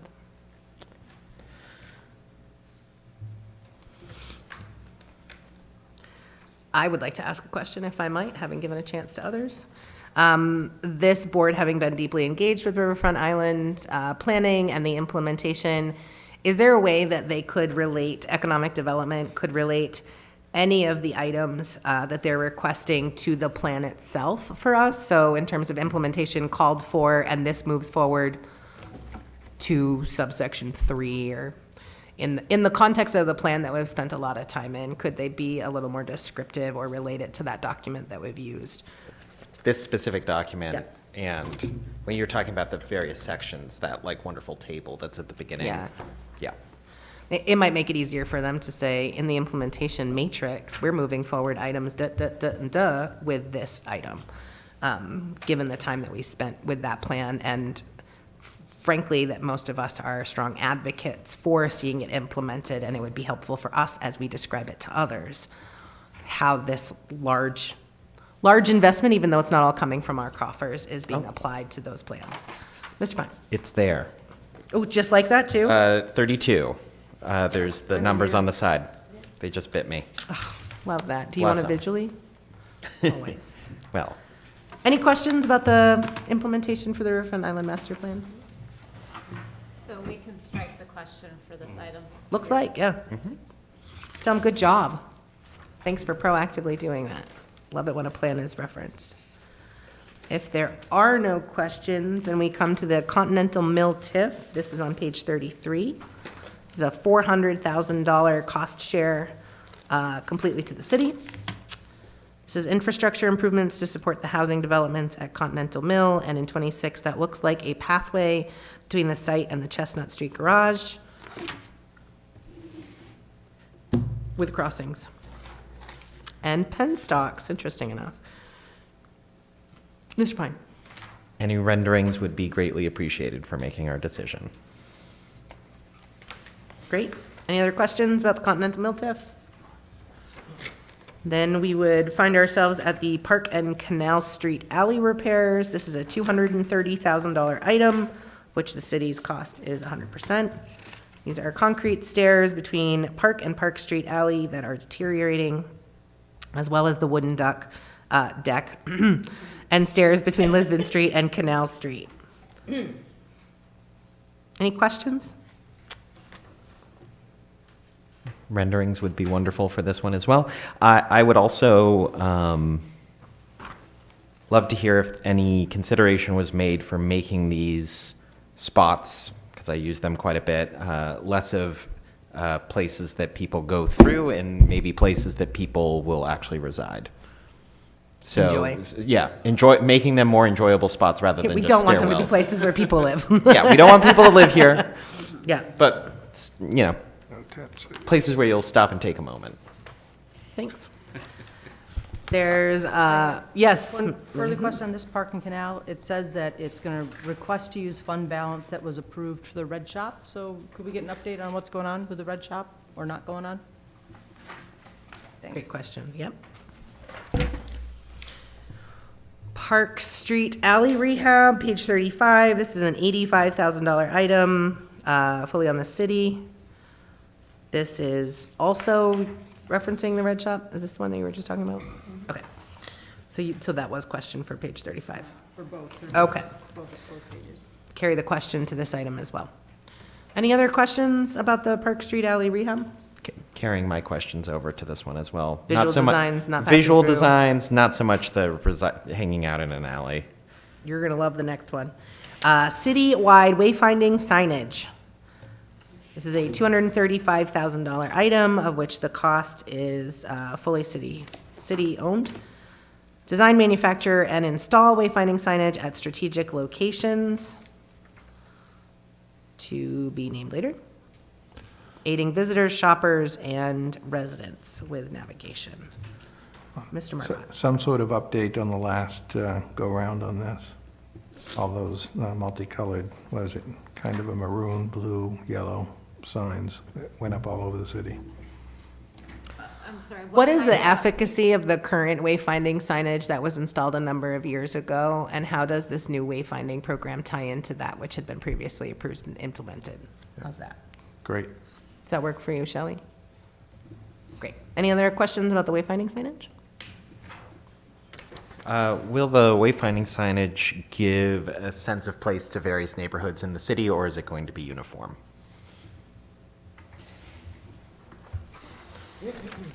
I'm not going into fire. That was all of economic development. Okay, Okay. school. Great job. Airport and then emergency 911 we'll take in order before we get to hopefully the school department. If anyone has the page for airport, feel free to call that out loud I and think it's like the proud. first one. 15. Yeah.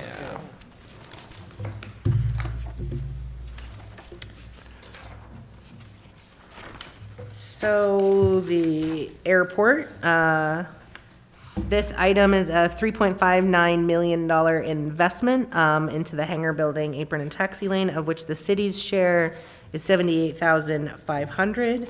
Additional funding is coming from Auburn, FAA, and MDOT.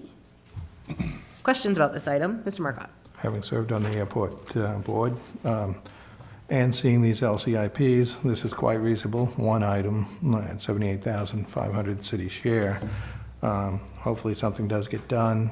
I'd like to get an update on the asks from previous fiscal years and whether they came to fruition.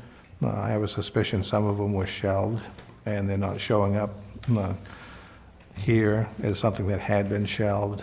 So a little bit of an update on the last 3 to 5 years. And I have a clarifying question. At the bottom of the first paragraph under the project description, it seems as though of the 78,500, 68,750 has already been approved. So is it really just a gap of 10,000? I'm underestimating there. in terms of additional, or was it approved last year, felt good about it, but we didn't actually spend it, and we still need to appropriate 78,000 this year? Does that make sense?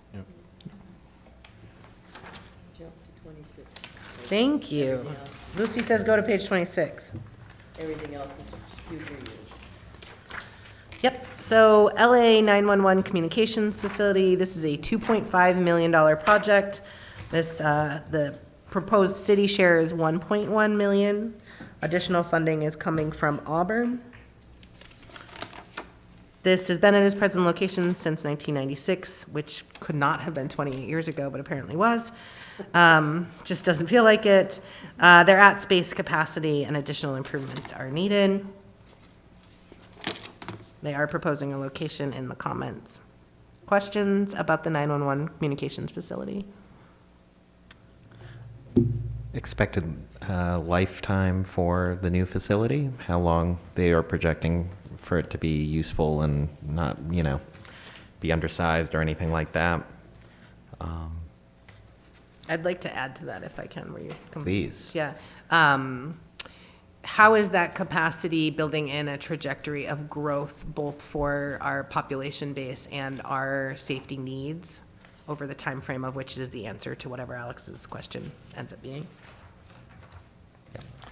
I just don't want to get to capacity really quick because we assumed a decline when we're not experiencing that. Sorry, you have can you just repeat, so it was both in terms of population and was it technology needs? Safety. Safety needs, okay. So like we could grow and our population could see a significant reduction in crime, but let's assume some current trajectories. Are we building in for that? Another way to say it is like, what assumptions are they making about the capacity as they? Mr. Marcotte, did you have a question? You look like you're on the fence. Any cost-sharing opportunities with the county, seeing as how we pay a large part of the county's budget, and they have a 911 of them of their own? Mr. Pine. Has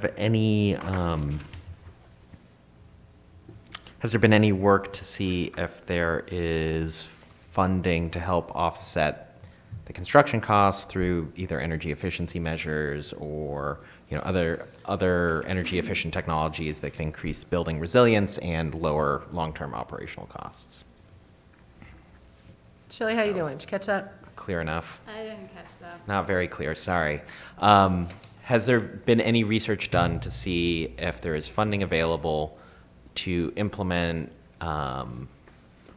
energy efficient technology in the building to reduce operational cost in the long run and increase resiliency and lower construction costs or cost to the city? Is there another way to put that? Like, what considerations have been given to long-term sustainability and existing programs that support it? Yeah, that works. Have we looked into green alternatives? Yeah, basically, there's money out there for green tech. Have you considered it for the building to reduce our construction costs through some grant funding? Oh, no, I'm skipping to the school department. Okay, you're not gonna do.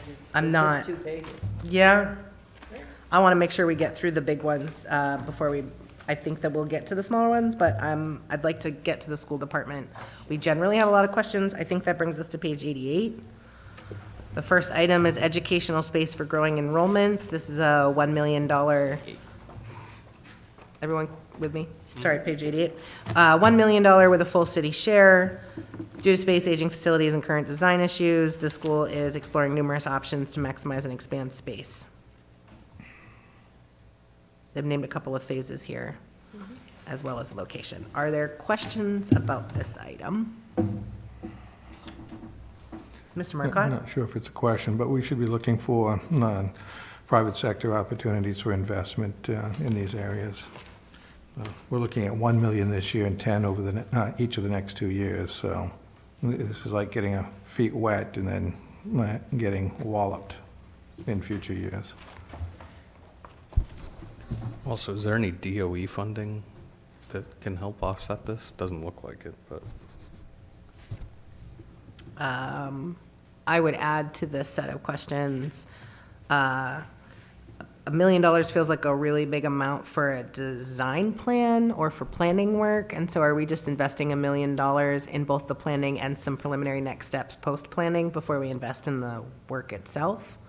So the question I guess I would ask Shelley is, can the school department speak to the planning that has already indicated cost and phases relative to 287 Main Street?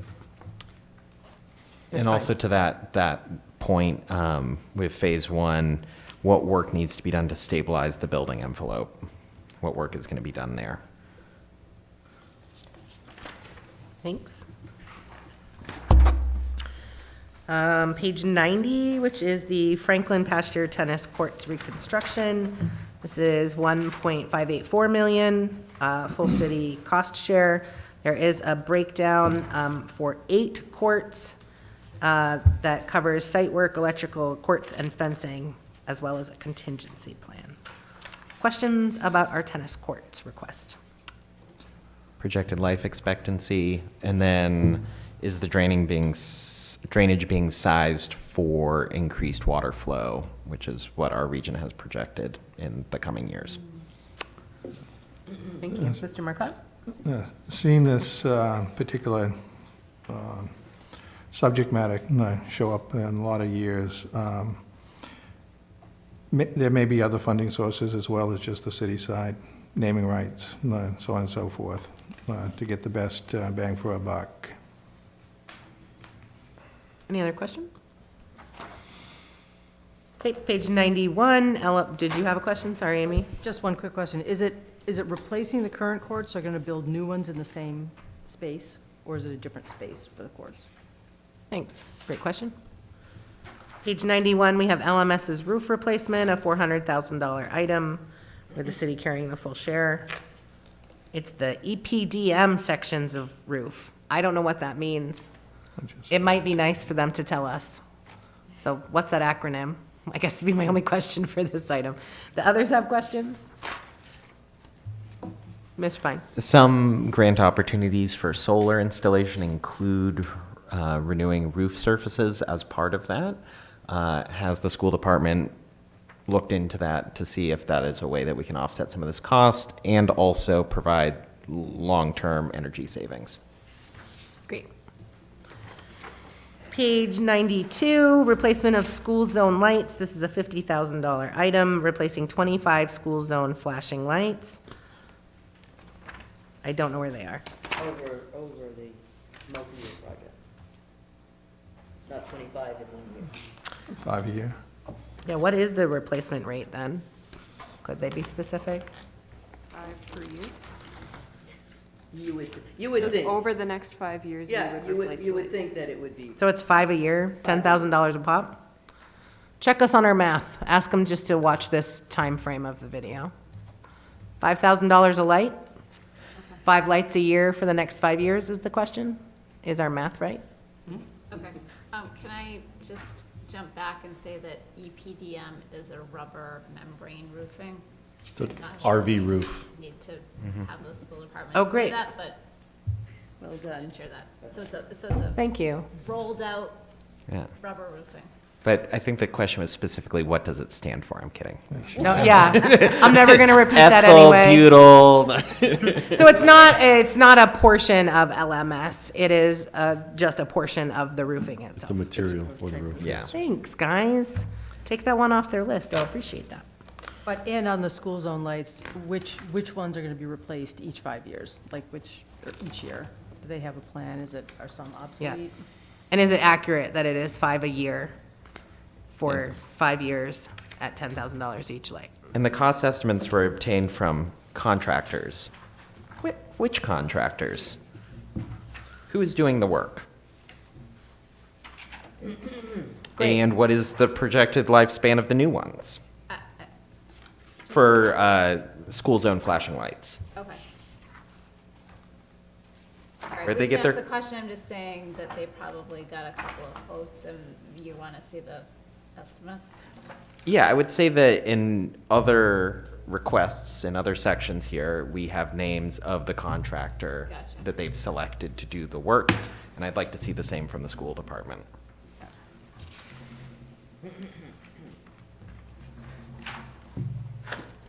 Any other questions about the lights? ADA upgrades at LMS and Montello, it's a $150,000 item, full city share.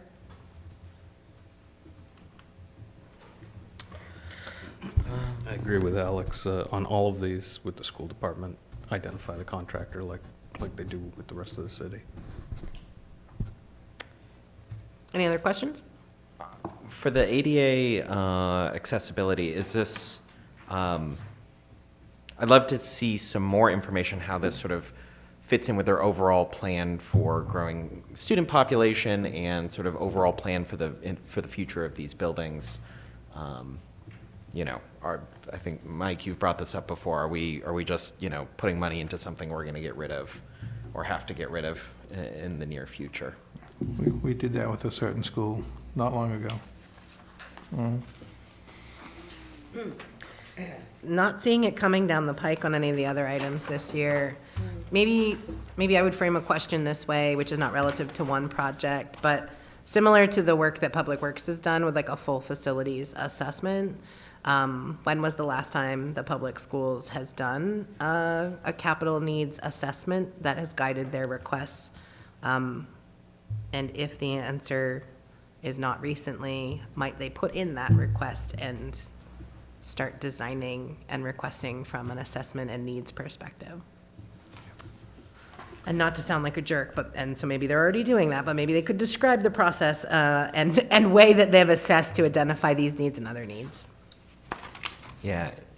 Is there a way that they could look to provide us with the same level of detail we see from other city departments in these requests? Something I'm noticing reading this is that there's like a sentence, maybe two, if we are lucky, under every point. Other departments are able to provide a little more than that.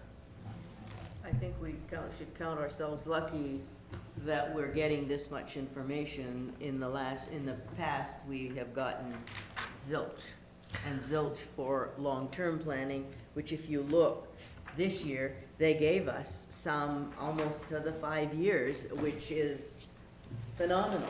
I would offer that. I have to Yeah. give them kudos, please, that they did project in, you know, multiple years ahead of because in past years, it's been this year, maybe next, and that was it. So kudos for more planning ahead. Yeah, both are true. We appreciate the steps they're making towards Yes. projections and future planning, and we'd love to see more detail where they're able. On page 94, and I think this speaks to the question that I was just framing, the district student bathroom redesign. They do note in the consistency section that this is part of a 10-year facilities priorities, but is it specific to just bathrooms? I'm not sure in terms of that priority list that they're speaking to. So Could they provide the priorities list? it ties into like what is the assessment tools that they've been using or working from, and are they taking a comprehensive approach? So this is a $200,000 item with a full city share, multi-year project, with this phase being on architectural planning and engineering at LMS, McMahon, Montello, and LHS, with a focus at LHS's original designed bathrooms. Additional questions about this item? Okay, on the following page, we have the district door and window renovations. This is a $200,000 item, part of a multi-year project to review school doors and windows. I guess my question would be, are they reviewing them over those years and assessing by year, or in a more comprehensive approach? It looks like they mentioned the 10-year facilities priorities again. Would it be possible to sort of understand how it fits in the grand scheme of things? Could they also provide detail to the degree of how these doors have failed? Like, are we talking non-operative? Are we talking barely operative? Like, how dire is this? I know that I've discussed this item with school staff previously, and so I don't offer this as a way of like answering that question, but to say like there is additional information that would be helpful and is not provided, but specifically windows that have failed have led to destruction and vandalism in the school, and there needs to be comprehensive, secure windows put in, and I don't know that this speaks to that very well. And don't take it on my word, have them say something similar, but I think it's a good Yeah. example of, My question was a leading question. I have a friend who works at one of these buildings and was describing to me the condition. yeah, I would love to see that documented. yeah. It would make it a very easy yes, I think, for us in city Yes. council if we saw those photos. Exactly. This is a. Which is just a good Please learning let us point for help them. you. Yeah. Yeah. Other questions about the doors or window renovations on page 95? We'd move to Montello's fire alarm system. This is a $20,000 item of which we carry the full share. It's a multi-phase project out of the operating budget. So does the exoskeleton, where does the exoskeleton go on the? We're not going down the rabbit hole, multi-phase? guys, we're not going down the rabbit hole. We're doing so well, Alex. Any questions about the fire alarm system that we would be proud to ask if they were here in the room? I'd be proud to ask that question, but what is the expected life expectancy for the system, and how does that look compared to the life expectancy for the building? What's the overall plan for the building? Are we putting a fancy new fire alarm system in a building that we're going to tear down? Thank you. And then also, who's the contractor, who's the consultant? We're going to apply that to all items under this department. Wonderful. Great.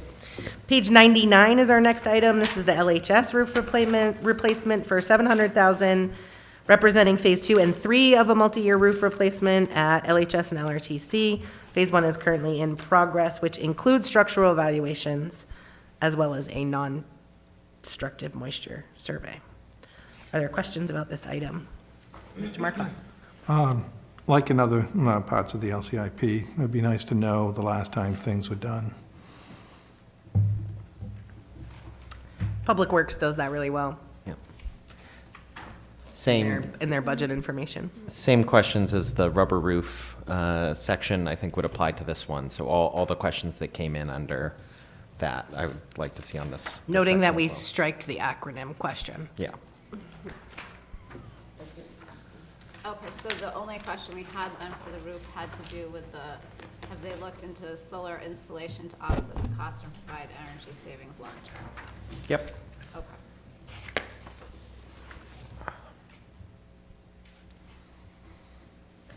Great. Fire department? That would be it, right? Anybody have that page reference for us? Here's my other page. 37. Thank you. I think we'll also have one more item from planning and code.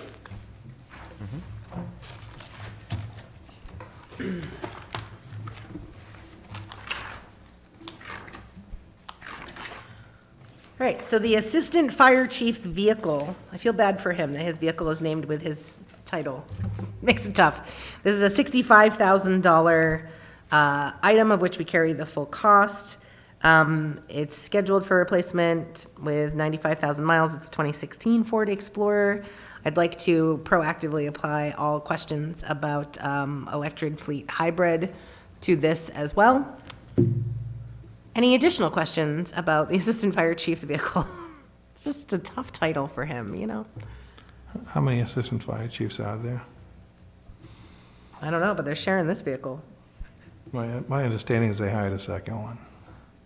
They have an assistant and they have a Singular deputy. in this. Two different positions. An assistant chief and a deputy chief. And all of them are currently filled, no one's on leave.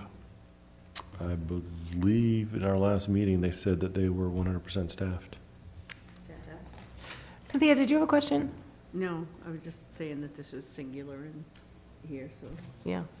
Mr. Pine? And they'll be lucky if they can buy a truck for $65,000 in 2026. Yeah. What's driving the replacement? Is it just proactive based on schedule, or is this being driven? 10-year-old vehicle. I understand that, but is this?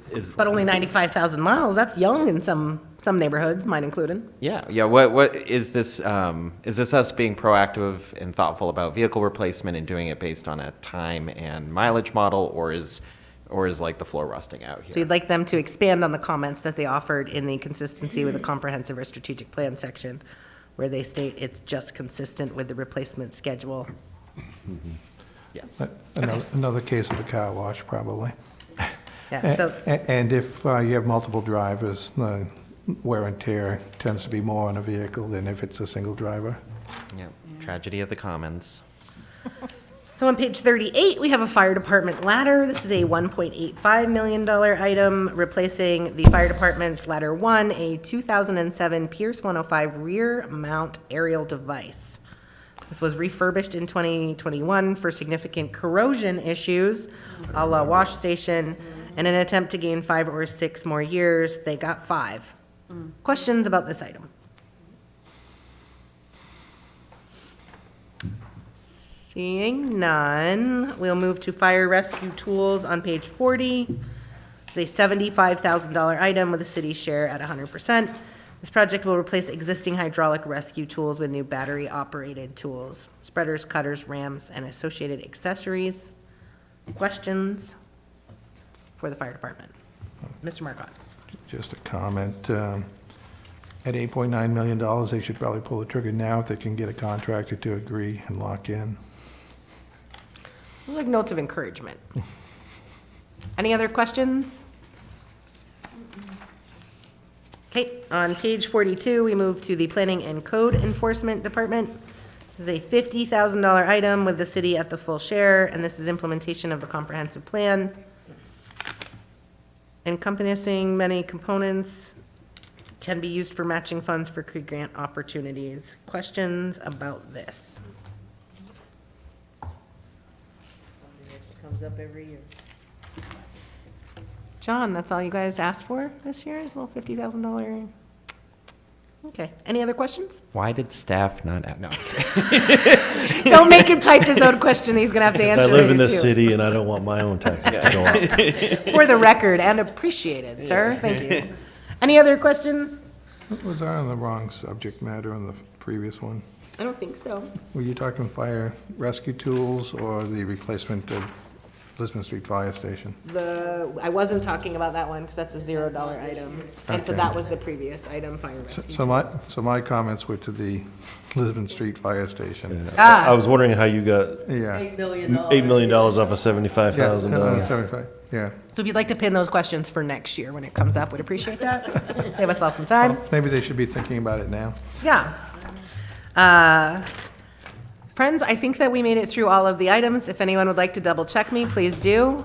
I will re-emphasize that an important piece, as you double check me, an important piece of this is reviewing any of those items, looking at the documentation given to us, and taking time to send Shelley your questions before she wakes up Wednesday morning. I don't know how you sleep, but before she wakes up, let's call it 7 a.m.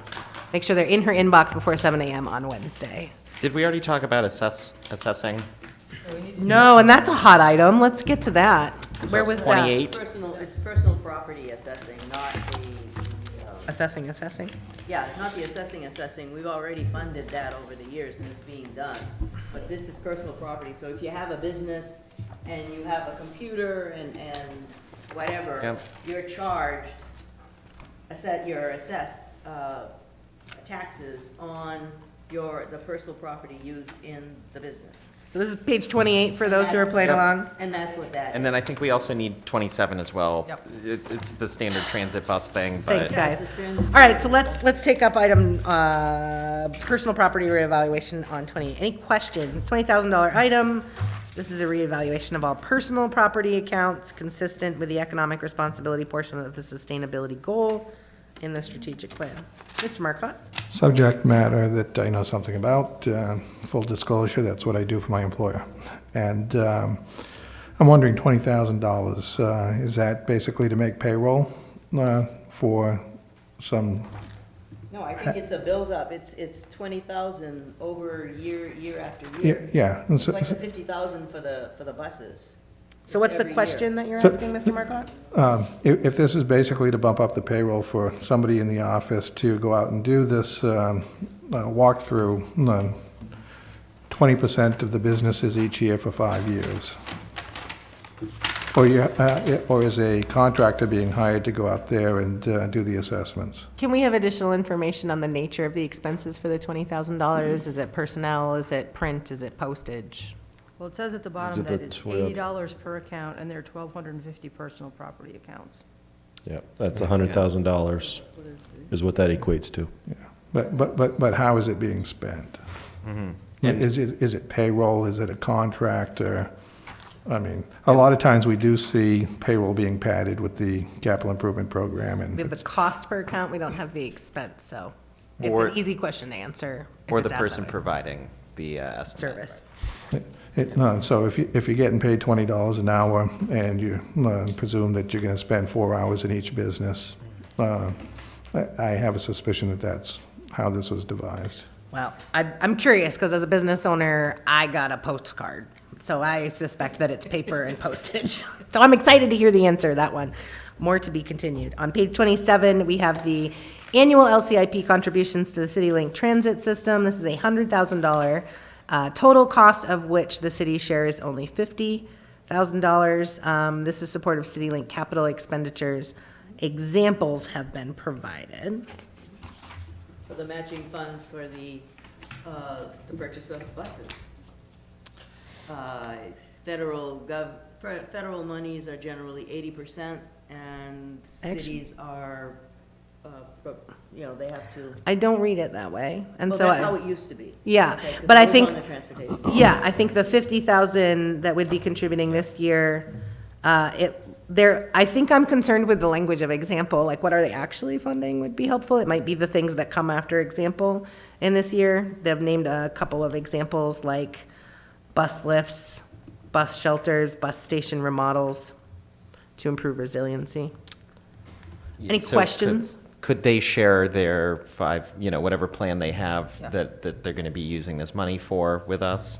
Even though it's the same request every year, love to hear what they're up to. And then I would like to know how much of this money is going towards capital expenditures to maintain existing service versus capital expenditures to expand service or improve service. Mr. Marcotte? In past years, this has been underfunded, and we've had to catch up. Yep. And this is something that probably should not be ignored if there's a temptation to do so. Putting $50,000 away each year is prudent because you're going to have to replace a bus, and you don't want to be down units when you so sorely need it. Right. I would like to say thanks again to the school department, who I feel like did hear us the last couple of years and made some great strides this year. So get your questions in to Shelley. No question is a bad question, but it is FOIA abled, so keep mind of that, which means you could be embarrassed to ask that question if it comes to it, so ask it well. So ask good questions, get that in, and if it is important for you to see or hear that information from a particular person or in a certain way, you can make that request to Shelley, but it doesn't make sense to have all the department heads in on one night necessarily. Shelley, anything else you would like to say about the process or next steps for this? No. Great, I'm trying to find my agenda and all the items. Thank you, ma'am. Do we have to continue this item because we're talking about it? We don't. We have to not make the emotion in the document. So as long as we don't do that, we're just going to see it again next time anyway. I will note, I just want to make kind of like a statement that could have a future question attached to it. And this is particularly because we have some folks who are new and we're shifting the process and we have a different administrator this year, so fun with all. That occasionally we have added a additional meeting to our schedule to wrap up our capital improvement questions. I feel like staff has done a great job setting us up for success in terms of leaving existing meeting times for us. So this will give a full presentation and question and response meeting as our next meeting, and then a third and final meeting to be able to finalize our recommendation, and that deadline is non-negotiable. So after we end next meeting with the presentations, we should really be identifying if we feel like we have our questions answered enough to form recommendations at our next meeting, and if not, we should discuss whether there is a need for anything else. Just flagging that as potential kind of side quest in the process if we don't feel like we've got enough time, and that's something that we can avail ourselves. It is also why getting your questions in advance helps us save a potential Monday night that we hadn't planned on. I also want to add that you won't be getting a packet for the 27th. Your LCIP and the memo we provided, you should save for the 27th. And while you're saving tonight's materials, that handbook is going to come handy again, so save that as well. I have a suggestion. So last year when we did this, we kind of went through each line when we were making our recommendations. Is it possible that we can speed that up by having people come to the meeting prepared and then only address those items, those changes that individuals have come up with? Yeah. So that we go, all right, Roger, what's your suggestions? And then we can talk about those as opposed to going through every single line. Yeah, I think that sounds fantastic. I suspect that kind of complementary to that process, it would be nice if you, when you're naming your questions, you're naming specifically which lines they're from. So perhaps a vague question like, that department head just tell us more about what they're thinking? Is not useful for us narrowing the process. If you're able to say, I have specific questions to schools X line, that would be useful. It would be useful to see those questions listed back to us, or at least me to be able to see it as I prepare for the meeting, Shelley, if not back to the whole group when we're preparing the agenda for the meeting of which we won't get materials for, so that we have some guidance about where to start. I suspect that the actual process will be hearing both presentations, seeing if there's any additional questions for them, and then diving into that exact process in that manner. Does that set good standards for next time? Yep. I also really appreciate that recommendation. Okay, thanks. We're going to move to the reading of the minutes. I would be looking for a motion to adopt the December 9th, 2024 draft minutes. So moved. Thank you, Lucy. Is there a second? Second. Thank you, Roger. Any discussion about the minutes? Yes, sir. I had a little concern with a couple of sentences that appeared under the homeless shelter. I don't have anything prepared for altering it in any way, but it made me look a little, lack of the right word here, but coming from two ends of the spectrum at the same time, from one sentence to the next. Because it says, he expressed his heartburn with making tonight's decision as well as his desire for the full support of the city council. I think the word is bipolar, by the way. I read that as balance for what that's worth. And then it says, he stated that, and then the next one does explain something that I've heard out there in the general public. I guess the first time I read it, it was like, wow. I read it again last night before coming here tonight, and it didn't sound as bad as the first time. However, making the decision was difficult. However, the desire for full support of the council is why I was looking for a unanimous vote, because it was the best product that we could have achieved, I thought. And I'd like to also, in the same vein, express my gratitude to the City Council for pretty much approving the recommendation as presented and not making significant alterations. My understanding is that, there was one definition of something that was corrected? There was wording in the conditional use permit criteria that was added, that was adjusted, that was just a rephrasing of the same thing, but it was clearer with the recommended change. On conditional. So it's still going to come to us? That was a minor enough change. It was not considered substantive, so it is not coming back to the board.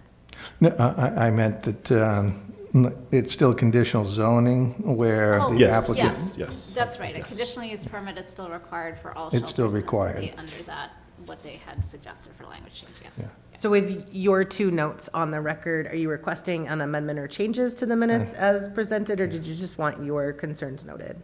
Oh, it would be nice maybe at a later time to just, because I didn't write something out to kind of improve. Would you mind specifying what paragraph we're talking about in the Okay, minutes it's, so I can find it? well, if you have a printed copy, it's probably page 3 of 5, and it's the paragraph right above the motion. Okay. So can you, which sentences are, issues with? Sorry, I'm going to pause that for both of you for a moment, because I hear a desire to see the record amended, and thus I would ask that we don't approve these minutes, motion to table these minutes, and that you suggest the language that you want, and that is offline. Is that correct? That sounds good. Okay, so my motion came from, Lucy's okay with tabling it. Roger, are you okay with I am. tabling it?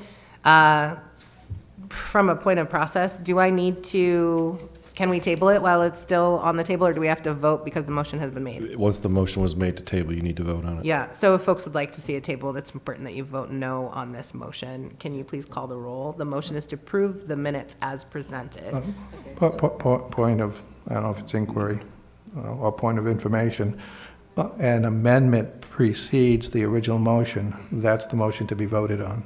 Yes, but tonight we're not able to make an amendment, and so our desire is to table this agenda item. Yes, so to table would take The precedent. table, that's what I'm saying, the table is the motion vote that needs to take place. So I can leave the other motion on the floor, but I need a motion to table. Correct. The motion to table supersedes, so that's what takes precedence right now. Right, so I need a motion to table. Thank you. Second. And Roger is seconded. Any discussion on tabling the minutes? That is a non-discussable item. Great. Okay. Other items before we adjourn. Could we have a copy of? We gotta, We- we gotta do the roll. We got to call the roll for the vote, sorry. Roger Dupree, Yes. Mark Roy, Yes. Michael Marco. Yes. Shanna Cox. Yes. Lucy Bisson, yes. Amy Smith. Yes. Alexander Fine. Yes. Okay, sorry. So now the motion is tabled, Okay, so it's tabled. or the item. So could we get a copy of the calendar so that we know we can plan ahead for when our next meetings are? And an updated list of the board members with all their information for our, again, Yes. for next time? Yep, no, we certainly will. We waited until officers were elected so we could have that on Thank it. you. But yep, we'll do that. Thanks. Any other business? Mr. Marcotte? Just want to point out something that came across my line of vision today, and hopefully staff can take note and address this in the community with respect to our homeless shelters. Most people here probably are aware in the news. About 2 weeks ago, something happened in Massachusetts. I believe it was a state-run facility, however. $1 million worth of fentanyl loaded AR-15 in emergency shelter, and the governor of Massachusetts has been addressing it, and it hit Fox News, I think, today, and there was some commentary with respect to it. Hope that there are some precautions here in Lewiston for such events. Maybe it can't happen here because the security is all in place, but it's something to be thoughtful of. Thank you. Any other business? Then we, Motion to adjourn? a So motion moved. and a second. Thank you. Have a All wonderful those in night. favor? Yes. Unanimous. All right, thank you all. Save your materials, guys, in a way you don't always do. No, they won't. YouTube? It's your one crack at it.